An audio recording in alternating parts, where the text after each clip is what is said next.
Buongiorno, buongiorno, questa bellissima canzone cantata da Gilda, ragazza del Sud, assomiglia un po' a Giorgia Meloni, gliela dedichiamo. Cosa dice Sindaco? Abbiamo in presenza Daniele Pavan, Sindaco di Meolo, primo mandato, Fratelli d'Italia, Lega, Salvini, Forza Italia, dentro tutti, fuori neanche uno, se no non si vincerà mai, quello che ha capito molto bene la destra. Abbiamo collegato da Treviso Giuseppe Lossego, Presidente Ordine della provincia di Treviso. Buongiorno Presidente. Buongiorno Mirella, buongiorno. E grazie anche a lei di essere qui. Allora, partirei proprio dal sindaco con questa canzone, ma soprattutto con questa premier tirata per la giacca dappertutto, che ha dei compagni di merenda, uno non che c'è più, ma che c'è un sostituto, sì. un altro, una pasta che gira l'angolo, c'è già in prima linea, che fa e che il desfa. Cosa ci racconta il sindaco? Ecco, lei che è sempre in prima linea, riferimento per i suoi paesani, perché è molto importante trovare la porta aperta del sindaco, è l'unico riferimento che ha. Prego. Adesso poi si pieni di skate perché si arriva ai soldi del PNR, gli skate dappertutto che sì, viene fuori dappertutto. Ricchissimi. Buongiorno a tutti. Allora intanto bisogna dire che dal mio punto di vista la Premier si sta muovendo molto bene, soprattutto nei termini anche di politica internazionale, sta prendendo una strada a mio parere giusta, sta interlazzando comunque dei rapporti con i vari stati che sono veramente interessanti e in ottica anche di visione futura per il benessere del paese. Poi ovviamente una coalizione, una grande famiglia e c'è sempre chi in qualche modo deve farsi sentire, far pretendere le sue ragioni, ma fa parte anche della democrazia, ecco. Ogni tanto qualcuno va fuori strada, dopo l'importante è riportarlo in carreggiata. Io nel mio paese per esempio colgo un entusiasmo, una condizione comunque di positività nei confronti di questo governo, soprattutto perché dà un segnale di una certa stabilità. Nonostante tutto in questi primi mesi ha dato comunque un segnale di voler fare le cose in grande. Immagino già che nel prossimo anno, come si sta già dicendo, insomma, partiranno anche interventi di grande calibro a livello infrastrutturale, a livello Paese Italia, perché gli effetti poi dei lavori che stanno facendo adesso si avranno sicuramente a partire dal 2024 e devo dire anche finalmente c'è una linea che verrà seguita che darà i suoi frutti, quindi insomma bene direi. Lo vedo bello tranquillo, pacato, morbido, come piace alla Mirella, sempre bene. Però rock, perché io no, i lenti mi piacciono, non c'è niente da fare. Però c'è una frase molto importante che ha detto Giorgia Meloni rispondendo all'onorevole Serracchiani: ma le sembra che io sia un passo dietro agli uomini? Forse però qualche ministro pensa questo, anche della sua coalizione. Però lei poi arriva e sorpassa e arriva davanti, anche se è molto difficile per lei perché tenere l'equilibrio e compatta la squadra non è sempre facile. Cosa dice Sindaco? Lei ne sa qualcosa perché appunto eccola qua la squadra. È una squadra anche tra l'altro di prevalenza femminile, se dobbiamo dirla tutta, quindi lei ha di sicuro le caratteristiche per essere leader, dal mio punto di vista. A maggior ragione se sei donna ancora oggi devi fare qualcosa di più rispetto allo standard per esserlo. E da questo punto di vista, soprattutto anche nel partito, ho visto praticamente una capacità di leadership, un carisma fuori dal comune che non si vedeva da tanto tempo. Poi ovviamente bisogna saper fare squadra e questo bisogna farlo sempre assolutamente se vogliamo portare a casa grandi risultati. Beh, fare squadra è anche un po' facile, diciamo, è tenere la squadra dopo, è là il problema grande. Allora, abbiamo il nostro Rinaldo da Venezia, poi passiamo subito al presidente dell'Ordine dei Farmacisti, Giuseppe Lossego. Prego, vai Rinaldo. Ciao Mirella e buongiorno a tutti. Ciao, ciao. Che vedo con piacere l'entusiasmo che ha di fare quello che vuole fare. Però voglio dire, come mai il 46% della popolazione non va a votare? Cosa viene questa maggioranza che dà il 31 e il 9 in altro, il 7 in altro i ministri, col 7% di voti del popolo, i ministri che non hanno zero. Bisogna che abbia 50 più 1, se ne fosse una legge che con 50 più 1 se no ti sta fuori, che non ha mai voluto farla, va bene, quindi dove saremo?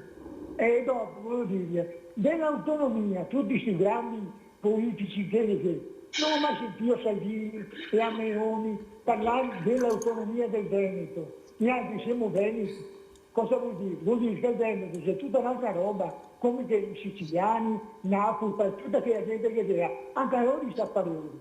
Ma gli altri, dell'autonomia da dotare 800.000 persone, sì, siamo ancora che aspettiamo. E la politica, cosa deve Dio fare? Buongiorno ai tuoi ospiti, ciao Mirella e grazie. Grazie al nostro Rinaldo. Allora condiamo la parola, anche se non parleremo di politica, ma se ha piacere di aggiungere qualcosa a quello che è stato detto, a Giuseppe Lossego, Presidente Ordine dei Farmacisti. Com'è la situazione? Perché poi io farò vedere un servizio che era di maggio, Presidente, dove mancavano i medici, i medicinali, proprio quelli prevalentemente che acquistiamo perché non si trovavano. È cambiata la situazione? Com'è con la pandemia? Bisogna ancora stare attenti? Prego. Sì, intanto buongiorno a tutti. La situazione, Mirella, dall'ultima volta che ci eravamo lasciati è migliorata. È migliorata fortunatamente, sono tornati in commercio gran parte dei farmaci che mancavano. Adesso sono rimasti pochi farmaci di difficile reperibilità, però un pochino, molte farmacie si sono strutturate per reperirli nei canali più impensati, cercando di procurarli anche all'estero. Si sono messi anche molte farmacie a produrre i preparati galenici, i medicinali che mancavano, per cui diciamo che abbiamo risolto brillantemente l'emergenza. Restano pochissime molecole, il Riopan, che sono quelle molecole per gastriti, per reflusso gastrico, un po' il Fluimucil, ma fondamentalmente l'Aumentin, ecco, lo sciroppo per i bambini. Sto facendo i nomi commerciali per far capire meglio. Prodotti che si usano per l'infanzia, per i bambini, quello sì, quello crea ancora dei problemi di reperibilità. Però diciamo che in linea di massima, tramite l'intervento anche delle farmacie, i prodotti si trovano o si trovano dei sostituti. Ecco, è un'altra cosa importante, gli integratori. Noi vediamo molta pubblicità sugli integratori, adesso il periodo estivo sempre di più. Ecco, cosa consiglia, Presidente? Ma guardi Mirella, gli integratori, ricordiamo che si chiamano integratori, possono qualche volta dare l'idea di non essere un farmaco e non sono il più delle volte farmaci, però vanno presi e assunti anch'essi con grande attenzione, in quanto vanno presi nelle giuste dosi per le necessità giuste. Non bisogna esagerare, non bisogna prendere integratori solo per l'abitudine o per il vizio tipico, diciamo, americano di riempirsi di vitamine. Non è necessario, bisogna farsi consigliare bene. Ecco, in questo caso il farmacista è la persona più indicata a dare delle indicazioni, che conoscendo il prodotto che ha sotto mano lo dà personalizzato, diciamo, alla persona in base al periodo della stagione, alle patologie che questa persona ha, agli altri farmaci che la persona prende già, perché non deve esserci interazione tra un integratore e i farmaci che un paziente prende. Per cui diciamo tutto va bene, specialmente adesso nel periodo estivo, la necessità di magnesio, potassio, di reintegrare i sali che si perdono con il sudore, con la sudorazione, va benissimo, bisogna trovare sempre il giusto equilibrio. Abbiamo Marzio da Verona, dottor Lossego, se non mi cade la linea, vai Marzio. No, io non so se sono in tema questa mattina. Non ti preoccupare, qualsiasi tema va bene in questa trasmissione, vai tranquillo. No. Visto e considerato quello che è successo a Roma lì con il bambino che è morto, no? Sì. Io avrei, non so se ho un'idea, io farei una legge specifica per tutti. Chi prende la patente di guida e chi rinnova la patente, per legge deve presentare un certificato medico che non fa uso di stupefacenti. Questa è la mia opinione e un parere mio. I controlli vanno bene per strada, giustissimo, ma per me non è sufficiente. Chi prende la patente di guida e chi rinnova deve presentare un certificato medico del suo medico che non fa uso di stupefacenti, perché non si può, troppi incidenti, troppi morti e non si può andare sulle strade in quelle condizioni, ce ne sono tantissimi. Non voglio, per la verità, rispetto per tutti, ma per me è una legge sacra. Chi fa uso di stupefacenti non deve guidare. Questa è la mia opinione e parere.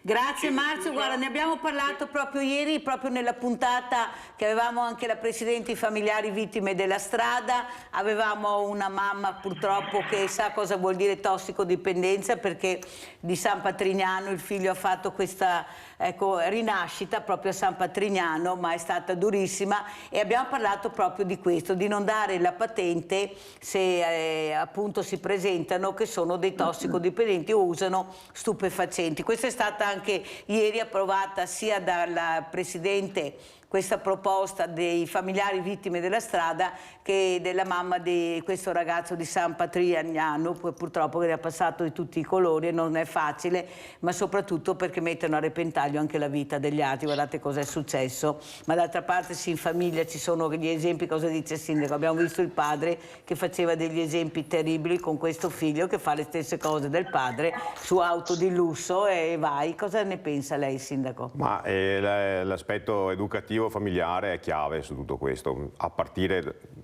da questo. Non si può delegare sempre a terzi l'educazione dei propri figli alla scuola, alla scuola guida piuttosto che alla società esterna. Prima di tutto la famiglia è lo stampo iniziale del figlio, bisogna essere franchi nel dirlo questo, e anche i genitori devono prendersi le loro responsabilità. Anch'io sono padre di famiglia e anch'io penso chiaramente che prima di tutto mio figlio deve seguire quello che io cerco di dargli come impronta, col mio esempio però, perché se poi posso raccontare storie, favole, norme, di tutto, ma se poi il mio esempio non segue coerentemente quello che sto dicendo, è chiaro che anche i figli poi sono allo sbando. Questo è il punto di partenza inizialmente. Poi comunque c'è tutta una parte di lavoro da fare. Il signore prima che parlava degli stupefacenti, è evidente che il tema poi sta anche sull'uso di queste sostanze. C'è già qualche categoria professionale che fa l'esame della tossicodipendenza per avere l'abilitazione a muovere dei mezzi, per esempio anche i mulettisti in fabbrica. Non è un ragionamento a mio parere sbagliato, potrebbe essere percorribile. Sarebbe d'accordo, insomma, sarebbe interessante. Ecco, prima di avere la patente devi anche dimostrarmi che sei perfettamente in regola al momento della guida. Anche una serie di rinnovi continui. C'è qualche legge bisogna anche a cambiarlo, farne una di qualche, no, perché veramente. Più di una, direi. Allora, dottor Lossego, quello che però vorrei anche capire, perché c'è sempre il fai da te. Ecco, parliamo di incidenti stradali perché si mettono alla guida in stati pietosi, non rispettano la segnaletica, non si rispetta niente, la velocità, però anche per quanto riguarda quello che si parlava prima, queste medicine, il fai da te, ho mal di gola, aspetta che ho l'antibiotico, prendo un po' di antibiotico, ma è scaduto, lo prendo lo stesso, cioè c'è un po' di improvvisazione e tutti quanti sono medici, farmacisti, docenti, cioè tutti ormai sanno tutto o quasi di tutto. Cosa dice, dottore? Beh, guardi Mirella, qui effettivamente devo darle ragione, si commettono molti errori. Io le faccio un esempio di questi giorni, ho avuto modo anche di rilasciare delle dichiarazioni sui giornali proprio di attenzionare la popolazione a questo. In questi giorni e in questo periodo nelle farmacie viene richiesto con grandissima frequenza un farmaco, si chiama Ozempic. È un farmaco che serve per i pazienti ammalati di diabete, per i diabetici. È in pratica un sostituto dell'insulina. Cosa è successo? Che negli Stati Uniti gli attori hanno cominciato a usare questo farmaco perché iniettandosi questo farmaco una volta alla settimana, cosa succede? Si cala di peso di una ventina di chili in un mese e mezzo. Perché? Perché il meccanismo è tale per cui nelle controindicazioni di questo farmaco si ha un improvviso calo di peso.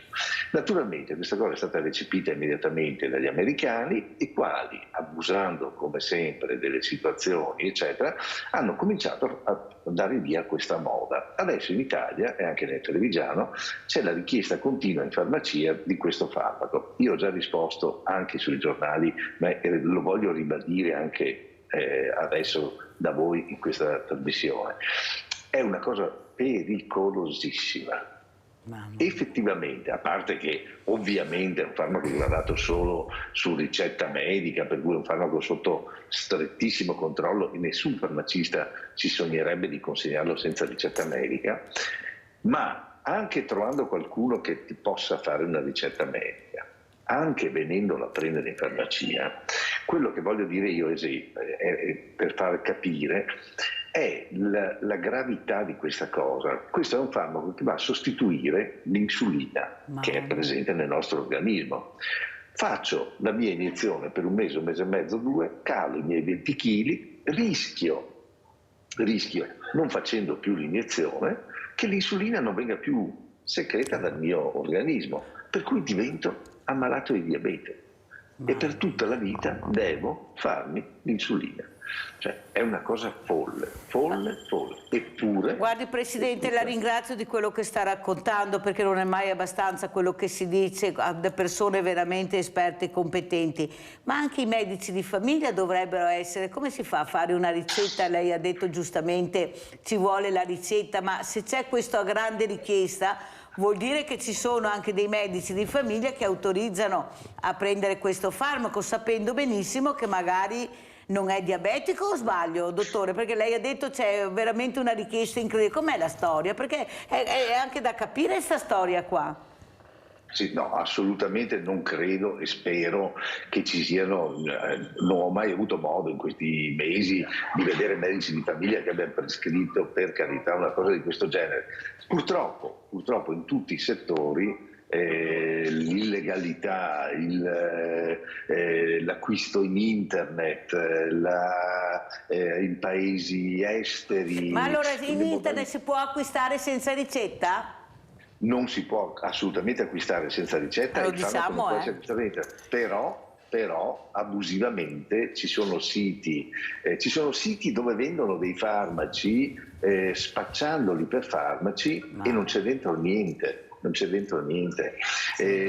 Bisogna stare attentissimi, cioè veramente rivolgersi al proprio medico, al proprio farmacista e seguire rigorosamente canali sicuri, perché purtroppo l'improvvisazione, il facile guadagno da parte di questi banditi che operano anche nel web e in generale di persone che giocano con la salute dei pazienti, creano veramente dei grandi danni. Gianfranco Valeri da Cessalto, vai Gianfranco. Sì, buongiorno signora. Buongiorno.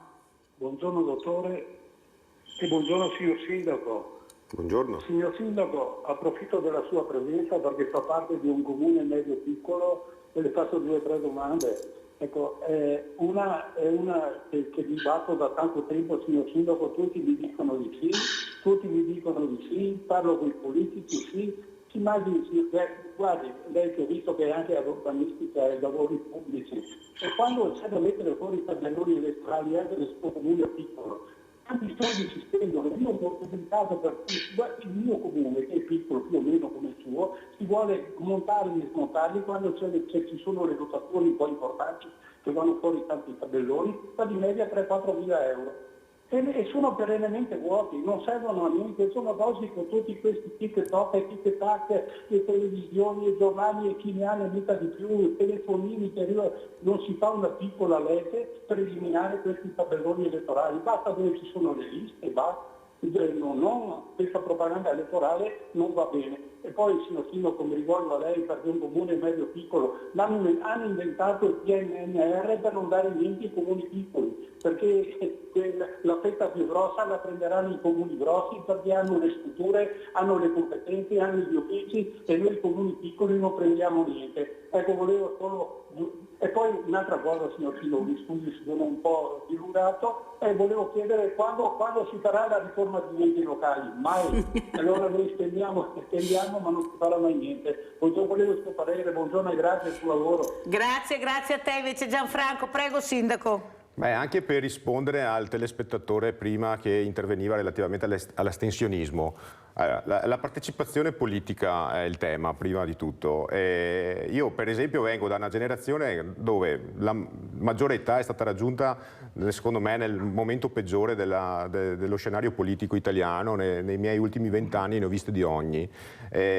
Quindi dobbiamo analizzare questo dato di astensionismo e non far finta che non ci sia, insomma, assolutamente, però dobbiamo anche agire tutti insieme per risolvere questa problematica.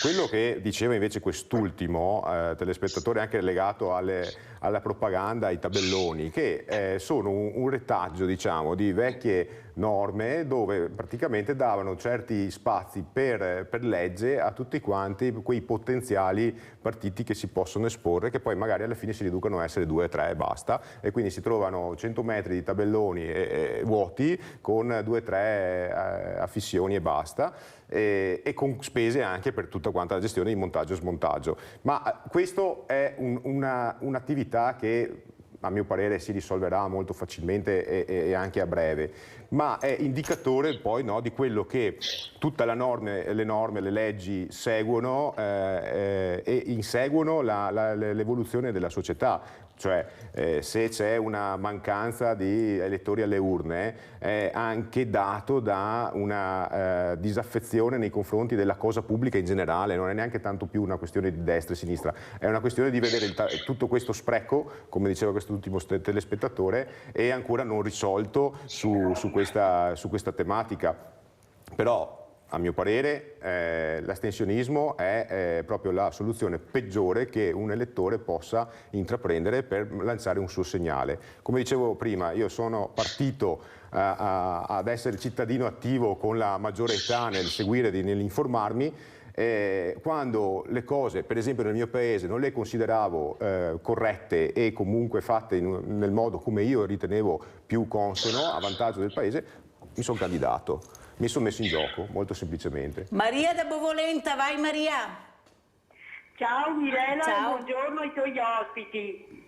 Ecco, niente Mirella, io volevo dire che per me, come tu dirai che sono fissata, però quei telefoni lì ha rovinato tutto, sai, perché adesso ce n'è un po' troppo e tutto un sacco di bufale che fanno e la gente gli danno retta a quello che scrivono, tutto quanto, tutto il fai da te.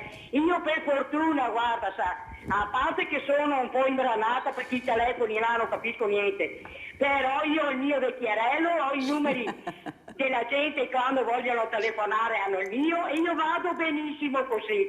Dirai che non sono moderna, ma preferisco così, guarda, veramente. E dopo Mirella ti devo dire una cosa che mi è successo ieri proprio nel pomeriggio, perché adesso c'è anche le truffe anche dell'Enel, la roba del genere. Ecco, era sulle 2, stavo riposando un po' sul divano, no? E allora sento sul citofono e questo qua suona, dice: ma cosa avete cambiato? Avrà avuto sui 60 anni. Aveva detto: avete cambiato il contatore, avete cambiato l'Enel. Ma scusa, ho detto, ma tu chi sei? Ho detto. Io sono un addetto, ricordo. Ascolta, è tutto a posto, ho detto, è tutto in ordine. E se vai in cerca di sera, va un po' più avanti, ho detto, perché se insiste chiamo il 112. Beh, è sparito, non l'ho più visto. Ma lo dovevi chiamare, Maria, dovevi assolutamente chiamare il 112 o i vigili, venire fuori immediatamente, perché tu magari con te non è andata bene, ma potrebbe andare da qualcun altro e non va bene. Infatti dopo ci ho pensato, perché ero mezza addormentata, sai, all'improvviso così, Così insisteva no, dovete chiamare, non dovete chiamare solo Sveglia Veneti, dovete chiamare anche quando serve le forze dell'ordine, il 112, 113, i vigili urbani, perché sono dei pericoli per la comunità.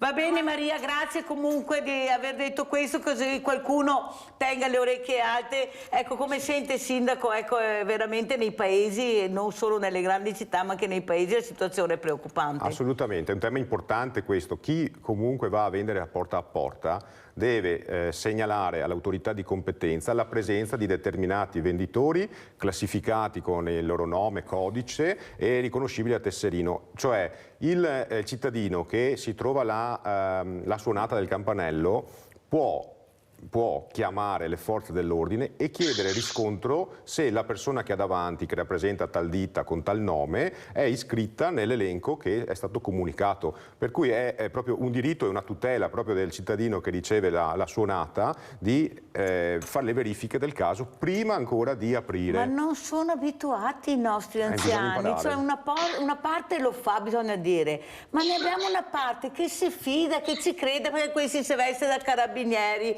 da poliziotti, si veste dappertutto e loro in buona fede, perché loro sono nati con le porte aperte, il sindaco non c'ha neanche la chiave della porta. O sbaglio, dottor Lossego?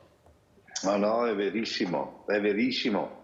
Purtroppo bisogna prestare grandissima attenzione e segnalare, come diceva lei, alle forze dell'ordine, perché la truffa è veramente uno dei... Poi in un momento come questo, poi in un momento di crisi economica mondiale, della situazione che stiamo vivendo, la gente purtroppo si ingegna sempre di più ad inventarsi modi per frodare, per rubare, o per sopravvivere o per necessità o per delinquere e basta. Fatto sta che bisogna stare veramente con le orecchie molto molto alte. Io lo dico sempre, faccio sempre questi appelli: non aprite a nessuno, non credete a nessuno, assolutamente, chiamate immediatamente qualcuno se siete soli in casa, non aprite, lo faccio anche questa mattina, non aprite a nessuno se non conoscete, non aprite a nessuno. Giusy, vai Giusy. Ciao Mirella, buongiorno ai tuoi ospiti. Allora chiedo al dottore, ma perché dottore non si denunciano questi medici di manica larga? Non pensano che queste persone avranno gravi problemi? Perché il corpo cosa si ritrova nel combattere questi intrusi?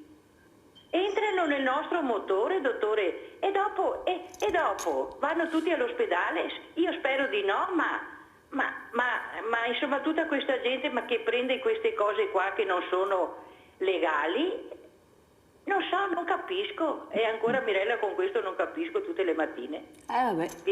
Vi ringrazio. L'importante alla fine è capire qualcosa, non tutto magari, ma qualcosa sì. Però dottore, non è sbagliato la domanda che fa Giusy, perché ci vuole anche un periodo di prendere questi prodotti. Cioè non è che con iniezioni risolvi il problema. Perciò su una ricetta ci sarà una dose, non penso che con una ricetta riesce a fare tutto il mese di dosi. Come ce la spiega, dottore?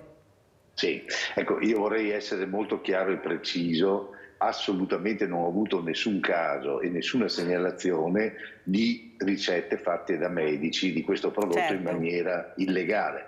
Il mio riferimento prima era fatto ad un discorso più generale, cioè a quel discorso di truffe, al discorso di reperire questi farmaci. Si troverà sempre un medico consenziente e un farmacista consenziente. In tutte le nostre categorie c'è la mela marcia, voglio dire, non è, per questo non si può generalizzare, nessuno può dire siamo tutti perfetti, impeccabili. Ecco, queste persone, che siano medici, che siano farmacisti, che non seguono queste indicazioni importantissime, come diceva la signora, effettivamente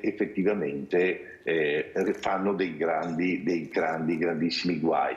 Ecco, c'è però a monte anche un controllo importantissimo, perché noi per esempio come farmacisti abbiamo delle commissioni ispettive nelle farmacie dove andiamo noi a controllare ricetta per ricetta che siano stati consegnati i prodotti giusti e con le dovute maniere. E la stessa cosa fa per esempio il NAS dei Carabinieri. Il NAS visita le farmacie come visita gli ambulatori medici e controlla rigorosamente, specialmente se ci sono indicazioni di questi prodotti molto molto particolari o prodotti usati per il doping. Comunque, dottor Lossego, anche voi potete essere delle sentinelle per qualche medico furbetto, Sicuro. come ha detto lei, perciò quando vedete che le cose magari non girano perché voi lo capite, perché 1 più 1 fa 2, non è che faccia 1 e mezzo, la segnalazione va fatta. Ad esempio ieri, anzi devo mandare la ricetta, una persona ha fatto una visita specialistica privata e c'è una fattura, si è vista scritta noleggio televisore. Ho detto, ma io non ho noleggiato mica niente, cos'è sta storia qua? Ecco, adesso verificheremo, perché è una cosa inaudita, ecco, trovare queste voci, pagare queste voci, anche se è un'azienda privata, una clinica privata, una visita privata, però io penso che il limite sia stato superato. Adesso andremo a fondo di questa cosa, perciò le sentinelle sono importantissime. Abbiamo Lino da Mantova, poi andiamo in pubblicità. Vai Lino! Buongiorno signor Mirella. Buongiorno. Ai suoi ospiti. Scusi se ogni tanto disturbo, ma vi seguo perché mi piace queste trasmissioni che fa lei. Ascolti, tanto volevo qualcosa da dire al dottore, di consigliare, forse lo sapevo io di me, telefonare all'ordine dei medici guardando prima il cartellino o il nome, se è odontoiatra invece odontotecnico, se è un medico di chirurgie oppure no, se ha veramente la laurea, l'ordine di medici, lei lo sa dottore, mi scusi, è importante. Poi anche l'ospedale pubblico hanno scoperto 2 dottori che non avevano la laurea, non si sono accorti, ma non erano dentisti, erano medici proprio. Li hanno scoperti. E dopo voglio dire un'ultima cosa, vi ringrazio tutti. Qui si sono presentati una volta ai carabinieri, gente vestita di carabinieri, io abito in città Mantova, ma stavolta finanzieri. Io ho guardato il cartellino, però ho telefonato, non lo ero. Aspetti che c'è un mio cugino, ci ho detto che è carabiniere, e un altro ci ho detto il poliziotto, un finanziere. Vengono qui, parla lui, io sanno, sono scappati di corsa, ma non dico di essere più furbo, ma bisogna stare molto oculati. Telefonare, come ha detto lei, signora Mirella, alle forze dell'ordine quando si presenta qualcuno, perché i cartellini contano fino a un certo punto, bisogna telefonare al 113, 112, purtroppo è così. Vi ringrazio tutti per la trasmissione molto interessante anche oggi. Grazie Lino, che gentile, come vedete ci sentono dappertutto, ci guardano dappertutto, da Mantova a Verona, a Venezia, a Padova, fa molto piacere, però adesso dobbiamo andare in pubblicità.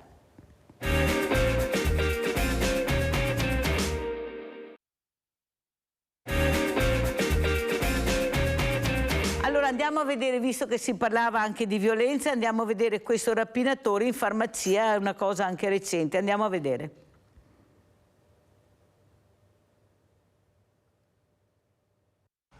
Armato di coltello e con il volto travisato da una mascherina chirurgica anti-Covid, ha fatto irruzione nella farmacia di Fontane di Villorba la sera di San Silvestro. Sono bastati 3 giorni ai carabinieri per dare un nome ed un volto al rapinatore. Si tratta di un 20enne incensurato. Il giovane sta vivendo un periodo di forte disagio. Il colpo, infatti, è subito sembrato ai militari del tutto anomalo. Il ragazzo, una volta entrato, ha puntato l'arma contro il personale, la titolare ed una dipendente ed ha intimato di consegnargli una decina di scatole dello stesso farmaco, il cordless della farmacia e 2 cellulari. Poi è fuggito senza prendere i soldi. Poco distante i militari hanno trovato i telefonini gettati a terra. Immediate le indagini dei carabinieri. Grazie agli accertamenti e ad alcune testimonianze il 20enne è stato identificato. Il giovane è stato denunciato a piede libero e dovrà rispondere dell'accusa di rapina aggravata. Perquisita l'abitazione sono stati trovati alcuni farmaci e l'arma utilizzata per minacciare le farmaciste. Allora, questo si parlava di dicembre, però casi ne sono successi tantissimo, non solo nel nostro territorio ma anche altro. Com'è la situazione? Avete paura, dottor Lossego? effettivamente si stanno presentando questi casi, c'è poco da fare. Anche qui a Conegliano c'è stato un episodio molto grave un anno fa nei confronti di una dottoressa che è stata sottoposta a più rapine consecutive della stessa persona, finché l'intervento delle forze dell'ordine con appostamenti proprio anche all'interno della farmacia sono riusciti a catturare questa persona e mettere al sicuro la situazione. Effettivamente, come per tutte le attività, anche la nostra è particolarmente delicata, anche per il fatto della presenza di medicinali. Spesso si vedono arrivare in farmacia anche per cercare di rubare dei medicinali specifici che usano, per esempio nei casi di tossicodipendenza. È una cosa molto molto complessa, per la quale noi abbiamo uno strettissimo rapporto con le forze dell'ordine. Il nostro ordine, per esempio dei farmacisti, collabora strettamente con polizia e con i carabinieri, ed è compito nostro anche segnalare casi e situazioni di dubbio comportamento, per cui diciamo che questo l'ordine lo fa con grandissima attenzione, e localmente ogni farmacista ha sul territorio un'azione un po' di presidio, di attenzione verso tutte quelle problematiche sociali che possono sfociare poi nella rapina, che possono dare poi la delinquenza, tutto, però un occhio di riguardo per i nostri pazienti all'interno del comune, della città dove si abita, e questa è la fortuna di avere la farmacia. Ogni paese, anche il più piccolo, si ritrova ad avere una farmacia con un farmacista, e tra i vari compiti del farmacista c'è anche questo: prendersi cura veramente della persona e delle problematiche di queste persone proprio nella vita sociale, e segnalare e mettere queste persone in condizione di contattare le persone giuste, che siano i servizi sociali, che siano il medico, il farmacista, che sia chiunque, o le persone addette all'interno del comune a queste situazioni. È compito proprio del farmacista prendersi cura del paziente, e lo facciamo con regolare attenzione. Allora, le farmacie, che sono anche delle grandissime, bellissime profumerie, ma soprattutto adesso con la stagione estiva, le vacanze, il mare, la montagna, creme solari, e molto spesso si sente, guarda che questo l'ho preso in farmacia, sai, farmacia uguale a garanzia, ed è una bella cosa. Cosa dice, dottore?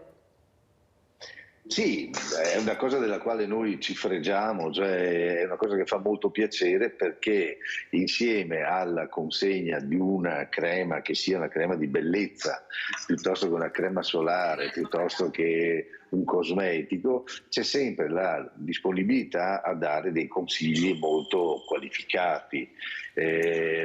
Sono consigli, diciamo, gratuiti, nel senso che si può venire anche solo a chiedere un parere. Il nostro compito è anche quello in questo momento, per esempio, dove c'è veramente un po' di difficoltà ad avere accesso al servizio sanitario, vuoi per la mancanza di medici in ospedale, vuoi per la mancanza di medici di medicina generale, dove c'è veramente grande difficoltà a reperire queste figure professionali, la nostra professione ci porta ad avere, gli studi che abbiamo fatto ci portano ad avere la capacità di dare un'occhiata e di capire, fare un primo screening in base alla sintomatologia, alle problematiche che ha la persona, un primo screening, e dare delle indicazioni su andare o non andare dal medico, dallo specialista. Però il più delle volte si riesce a risolvere il problema veramente con un consiglio molto semplice. Per cui diciamo che il dialogare per noi farmacisti con il nostro paziente è alla base. Ma forse una cosa importante che fate, dottor Lossego, è anche l'ascolto di questa persona, ma è diversamente giovane, ecco, che va supportato un pochino, perciò ve lo dico io, grazie, perché come il sindaco c'è il farmacista dopo, che i preti non ne sa più, da che altre parti ne va perché sei troppo lontano, parlo provincia, la provincia non sa neanche cosa che devo fare, regione non ne parliamo, è lontanissima, perciò siete due punti di riferimento importantissimi. Luciano da Desenzano del Garda, vai Luciano, ciao. Mirella, ciao, buongiorno. Ciao, sindaco e farmacista. Niente, purtroppo, Mirella, vorrei parlare 2 minuti diciamo, dei drogati.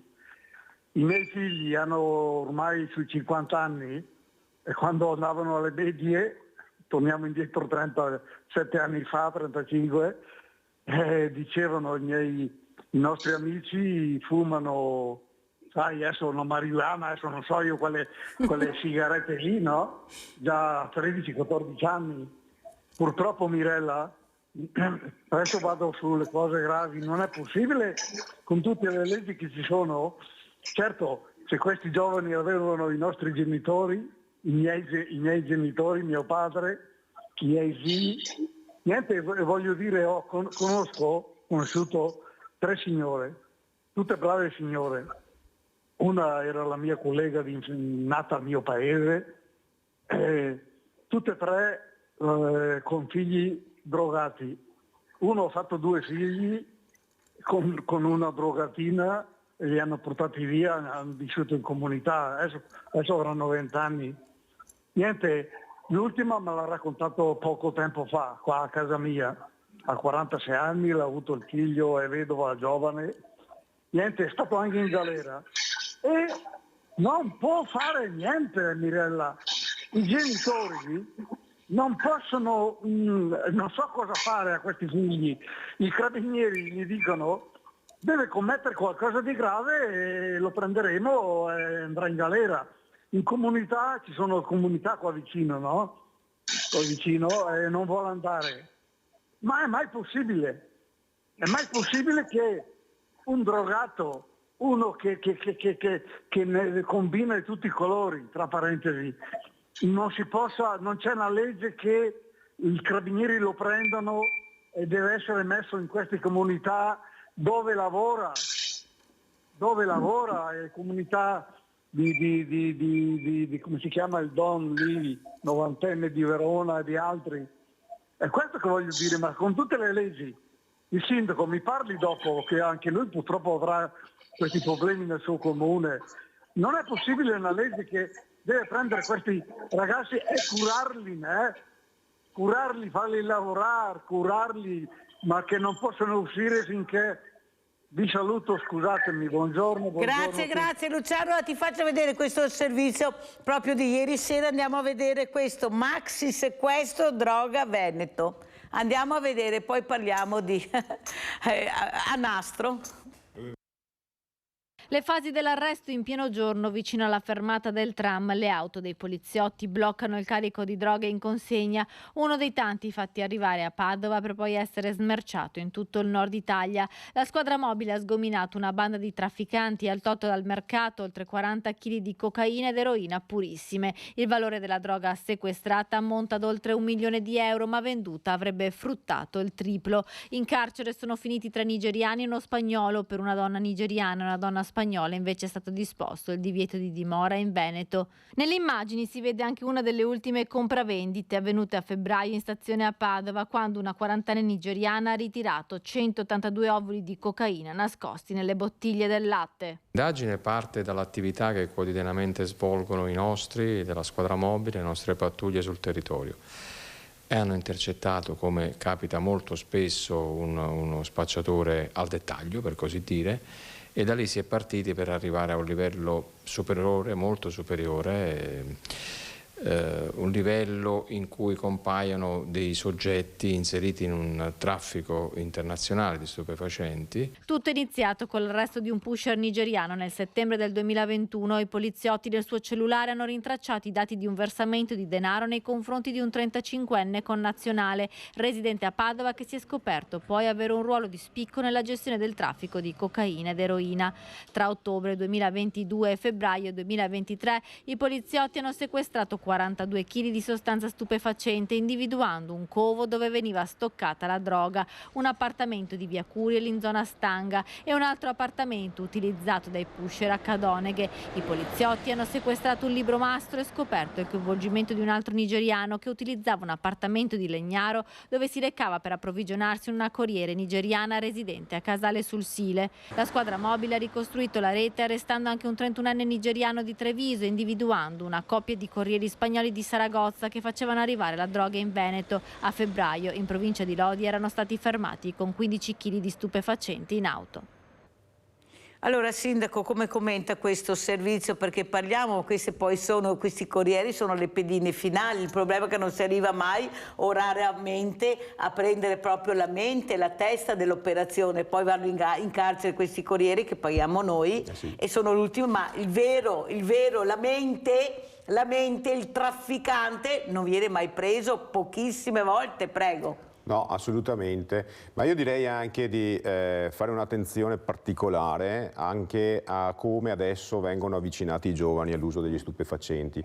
Per esempio nel nostro comune stiamo riscontrando, abbiamo il vantaggio di essere piccolini e in un certo senso anche monitorare meglio la situazione, però come da pochi mesi a sta parte cominciano a esserci delle sigarette elettroniche usa e getta disperse per i parchi, no? L'acquisto di quelle sostanze che sono stupefacenti ma legalizzate attraverso certi distributori, che basta avere il codice fiscale di mamma, papà o qualcun altro per portarseli a casa. Ecco, sono tutti quanti questi segnali su cui bisogna stare attenti e su cui bisogna dare dei correttivi, perché avvicinano sempre più poi allo spinello e dopo successivamente a tutta la serie di droghe che seguono, fino ad arrivare anche alla dipendenza su queste sostanze stupefacenti come la cocaina, l'eroina. Lì noi sul territorio stiamo facendo un lavoro proprio di presenza delle istituzioni e anche inseguire i ragazzi dal punto di vista proprio morale nel fargli capire queste dinamiche, questi rischi a cui si affacciano. Poi ovviamente sull'alta regia dello spaccio, qui stiamo parlando non solo di Italia, neanche di Europa, ma stiamo parlando di mondo. La questione è molto, molto complicata. Io preferisco ragionare lavorare sui potenziali consumatori, perché se non c'è domanda automaticamente il mercato dovrebbe ovviamente sparire. Questa è un'utopia, sì, lo so, però dobbiamo lavorare su chi poi potenzialmente può diventare un domani un consumatore abituale di droga. È lì dove ci dobbiamo concentrare come chiave proprio della soluzione del problema, a mio parere. Ecco, come commenta, dottor Lossego? Ma guardi, io intanto devo dire che l'intervento del sindaco fatto adesso è stato assolutamente preciso e lo condivido al 100%. Come condivido la premessa che il sindaco aveva fatto all'inizio della trasmissione, dicendo che il buon esempio è alla base di tutta l'educazione dei nostri figli. Ricordava il sindaco che anche lui è padre e che l'esempio, quello che fanno i genitori, poi lo fanno i figli.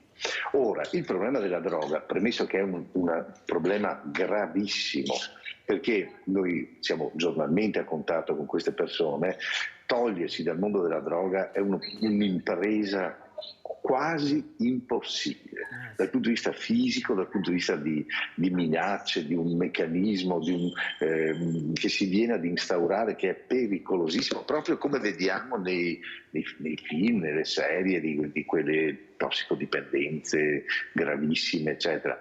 Ecco, il buon esempio perché? Cioè vigilare sui nostri figli, vigilare quando sono giovani, dare il buon esempio. Per esempio, so che costa anche a noi genitori, però se all'interno di una famiglia si riuscisse a non fumare, che già fa male il fumo di per sé, ma per esempio, accennava lei Mirella prima, lo spinello è il primo passo per entrare poi in questo meccanismo. Allora, se ho mio figlio che non fuma e se il padre non dà l'esempio di fumare, la madre non fuma, è già un piccolo passo avanti perché questo ragazzo o ragazza non possa entrare a cominciare dalla sigaretta. Se poi il padre fa anche un po' di attività sportiva, la madre fa un'attività sportiva, basta anche andare a camminare, basta fare il minimo dei minimi indispensabili, i figli vengono anche loro indirizzati a fare attività sportiva. Poltrire a casa davanti alla televisione o al computer con magari una sigaretta in mano a 16 anni sì. Non abbiamo Nadia da Treviso, dottore, se non mi cade la linea, vai Nadia. Prego. Ciao Mirella, buongiorno ai tuoi ospiti. Mi sono fatta una domanda: ogni giorno tonnellate di droga che sequestrano. Mi sono chiesta, ma dopo quando viene sequestrata, che fine fa? Grazie, arrivederci, buona giornata. Mi hanno detto che la bruciano, dopo non so se è vero, Sì. questo è stato quello che ha detto. Dottore, cosa dice? Viene rigorosamente distrutta, rigorosamente, viene bruciata, viene assolutamente, non può essere utilizzata per nessun scopo, neanche terapeutico, per cui viene assolutamente disintegrata e anche con procedure molto severe, proprio perché scompaia definitivamente dalla circolazione. Ecco, ha fatto bene a spiegarlo anche lei, dottore, perché è molto importante capire anche a casa, ecco, come funziona, perché come capite non si sa mai niente, si sequestra, ma dopo nessuno ci dice guardate che il giorno tot è stata bruciata quella quantità, non sapevo mai niente, noi sappiamo A, ma alla Z non arriviamo mai. Sindaco, è l'ora che arriviamo alla Z, però con l'informazione, visto come si diceva prima che qualcuno, il ministro ha detto che non è il bancomat, che la gente può pensare che sia il bancomat, specialmente si riferiva alle zone alluvionate dell'Emilia Romagna, io ho risposto che forse siamo stanchi noi di essere il bancomat per certi politici, perché veramente siamo veramente stanchi di essere il bancomat, visto comunque cosa riusciamo a dare, a pagare e non avere quasi niente in cambio. Prego, Sindaco. Purtroppo quello che uno paga ad oggi nel cedolino paga come tasse, è difficile dimostrare che torni in servizi, giusto? Assolutamente. Possiamo parlare qui ore di qualunque tipo di settore. Ma si può uscire con una frase del genere? Ma scusa, Sindaco. Ma sarebbe da Gente che ha perso contestualizzare, tutto, per casa, carità, sempre un attività, ministro tutto. deve fare attenzione alle parole, questo sicuramente. Probabilmente immagino che ci saranno delle ritarature su quello che ha detto e si sarà reso conto, insomma, non è un messaggio, ecco, da prendere sempre male, attenzione, penso anche a chi sta seduto e deve comunque fare i conti con una risorsa comunque limitata. Questo non cambia con la frase che tu puoi esprimere da ministro. Nei confronti della cittadinanza vanno tenute certe regole. Specialmente a quelli che hanno perso tutto? Nel nostro piccolo tutti quanti vorrebbero un dosso rallentatore meccanico per l'alta velocità davanti a casa loro. Cioè io dovrei mettere dossi rallentatori ogni 20 metri in tutte quante le strade del nostro paese.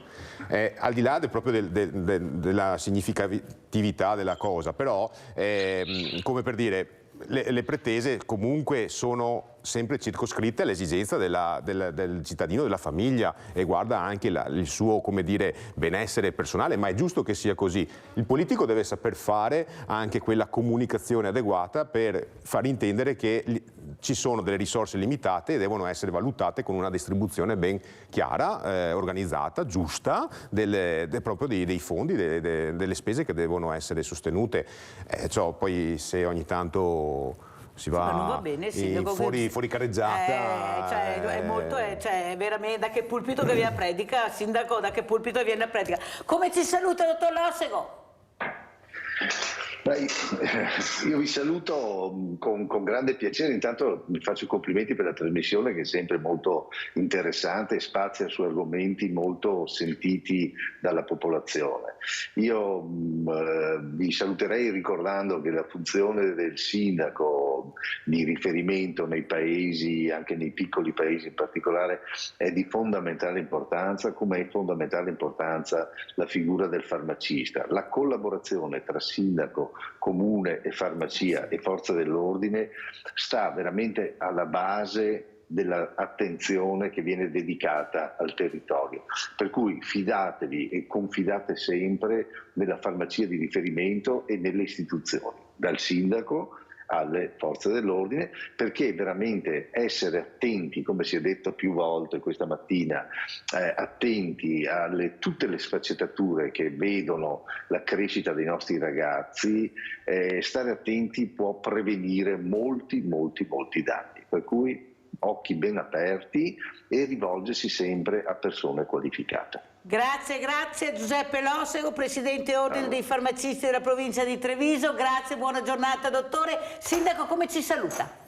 Ma intanto a seguire con le parole del Presidente dell'Ordine dei Farmacisti, confermo quanto detto, anche nel nostro comune c'è una collaborazione proprio con questi enti, con queste realtà sul territorio che sono delle sentinelle e devono essere messi in rete tra loro per riuscire a far funzionare al meglio.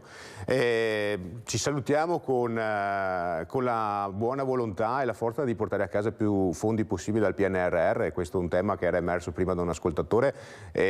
Voglio anche rassicurare la cittadinanza che come me, come Comune di Meolo, ma come tutti quanti gli altri comuni, ci stiamo lavorando sopra all'acramente, come si suol dire, perché le regole sono complicate per l'ottenimento dei fondi, ci sono tempi strettissimi, ma non si molla di un centimetro. Purtroppo queste sono le regole del gioco, qualcuno dall'Europa le ha imposte e noi le abbiamo subite. Abbiamo dovuto anche talvolta perdere delle occasioni perché i tempi non lo consentivano, però insomma anche Meolo potrà avere la sua fettina di fondi PNRR per migliorare la situazione e comunque il decoro urbano, e quindi su questo ci conto tanto, perché abbiamo messo in campo tantissime cose in questi anni e vedremo proprio i frutti nei prossimi mesi. Grazie a Daniele Pavan, sindaco di Meolo, primo mandato, Fratelli d'Italia, Lega Salvini, Forza Italia, tutti assieme, però ce l'ha fatta. Adesso vediamo se lo ricandideranno alle prossime future elezioni. Grazie sindaco, pubblicità.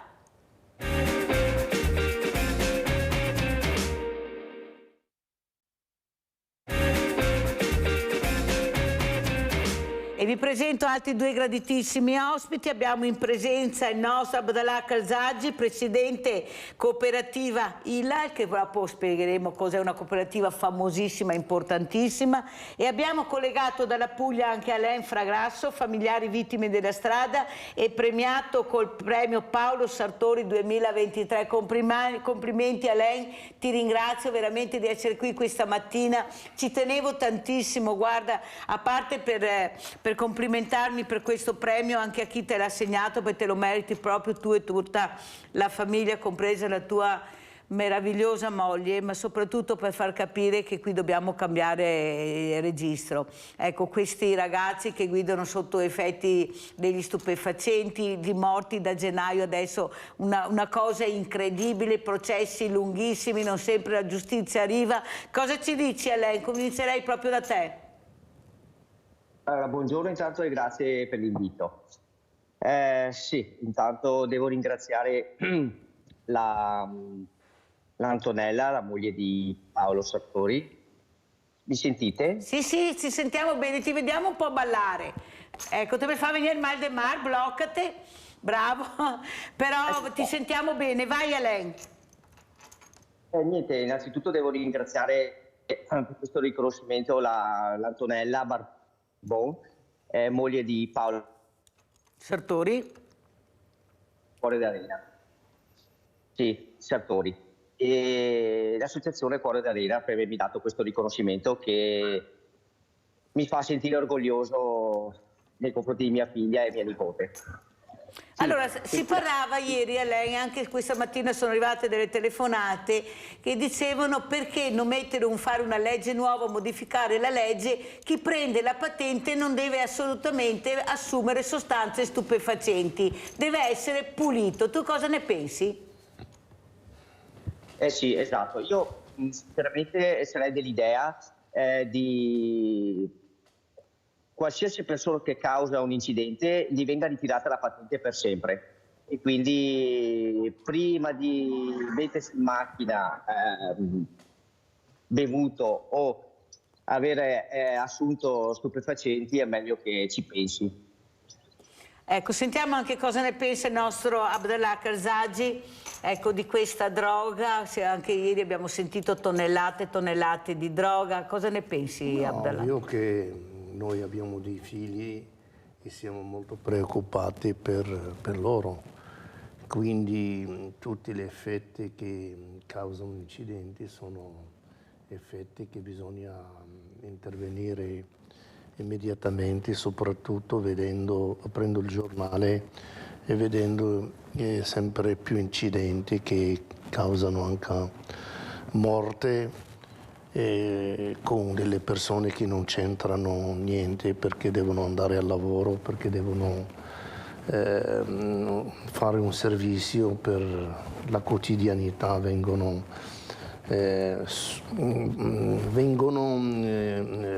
rischiati così con questa modalità, e quindi bisogna intervenire in modo molto severo su questi. Senti Abdullah, noi siamo amici da tanti anni e tu sei una brava persona, hai cercato anche di dare un contributo aprendo anche questa cooperativa che adesso spieghiamo cos'è, prego. No, la nostra cooperativa è una cooperativa che è partita nel 99 con un servizio di mediazione culturale.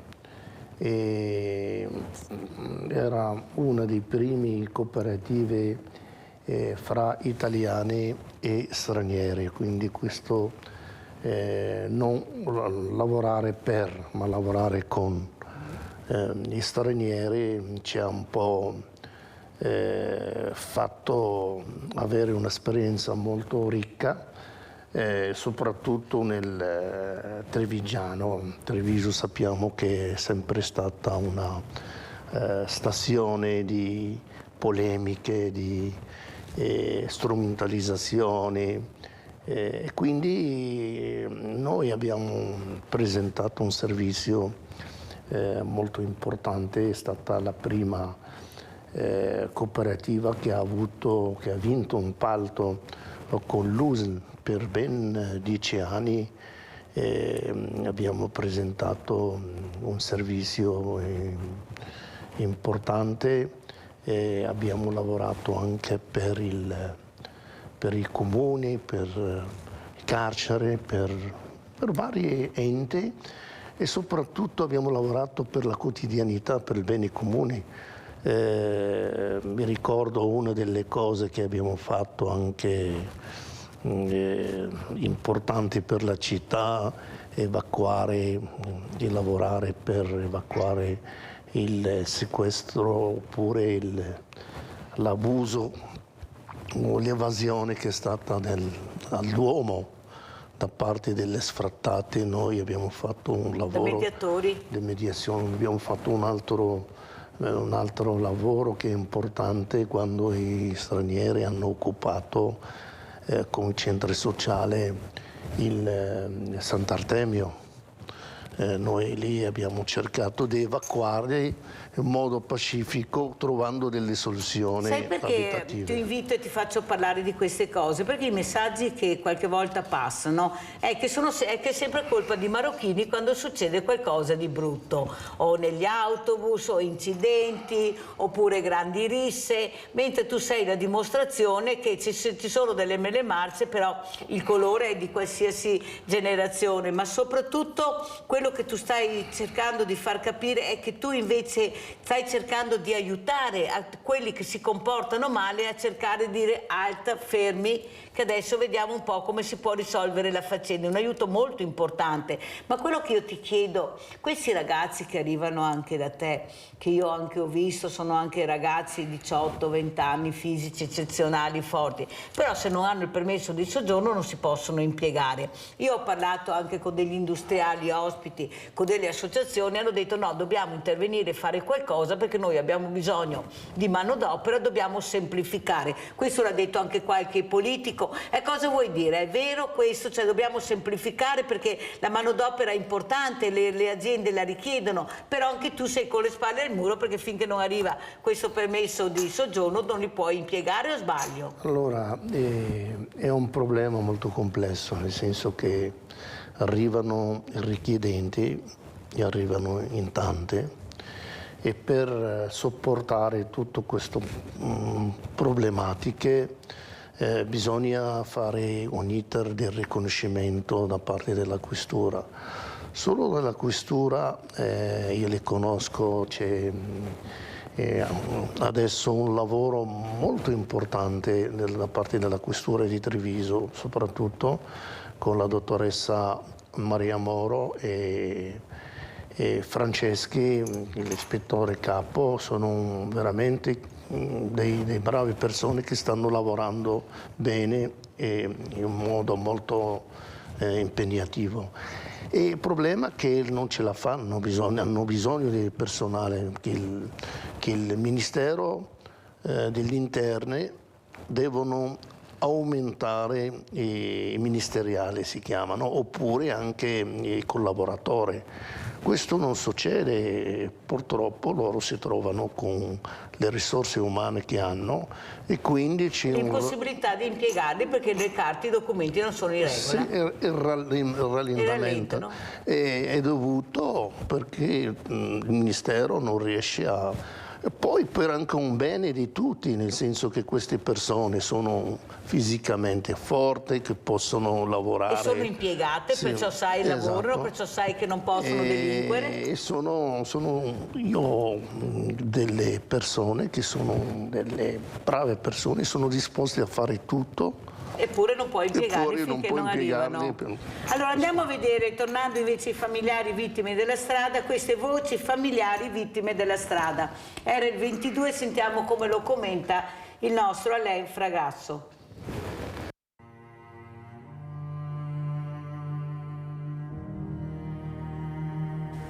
My life is changed completely in two parts. The second part is the ugly copy of the first part. Quando recebi a notícia do acidente, ainda não sabia o estado do meu pai. Estava a 4 km do local e foi a distância mais longa que percorri até hoje. After a few hours, I see my mother receiving a call from my father and she starts crying. What happens to a family after someone dies is... Toda la vida de todos los integrantes de mi familia cambió para siempre. Since then, till now, no one can fill up his place. El dolor de la pérdida que queda nos dura para toda la vida. To witness the death of an innocent child is the greatest condemnation of fate. Jamás nadie del Estado llamó a casa para ver si necesitaba algo. No one came and helped.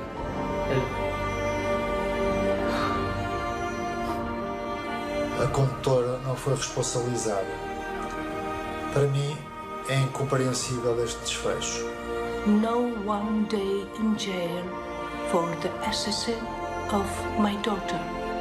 Ainda não consigo encontrar palavras e conselhos para ajudar a ultrapassar este tipo de sofrimento. We have to change, first of all, the law. O condutor é o único que pode evitar um acidente como o que matou o meu pai. Acompañar y estar junto a otros familiares de víctimas sirve muchísimo. A morte do meu pai fez com que passasse a dar mais valor e mais tempo à família.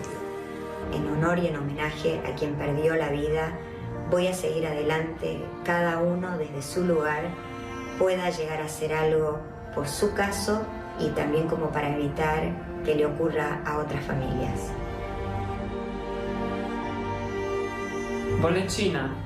Ansiedad. Tristeza. Depressão. Apatia. احزي. Izolacja. در هم شکستن. Yes. Hopeless. Obutabamu uburinganiza. Resolvi de estar vivo. Ratujmy życie. Esperança. Respect. Memória. Aiuto reciproco. Solidarietà. Ukrepanie.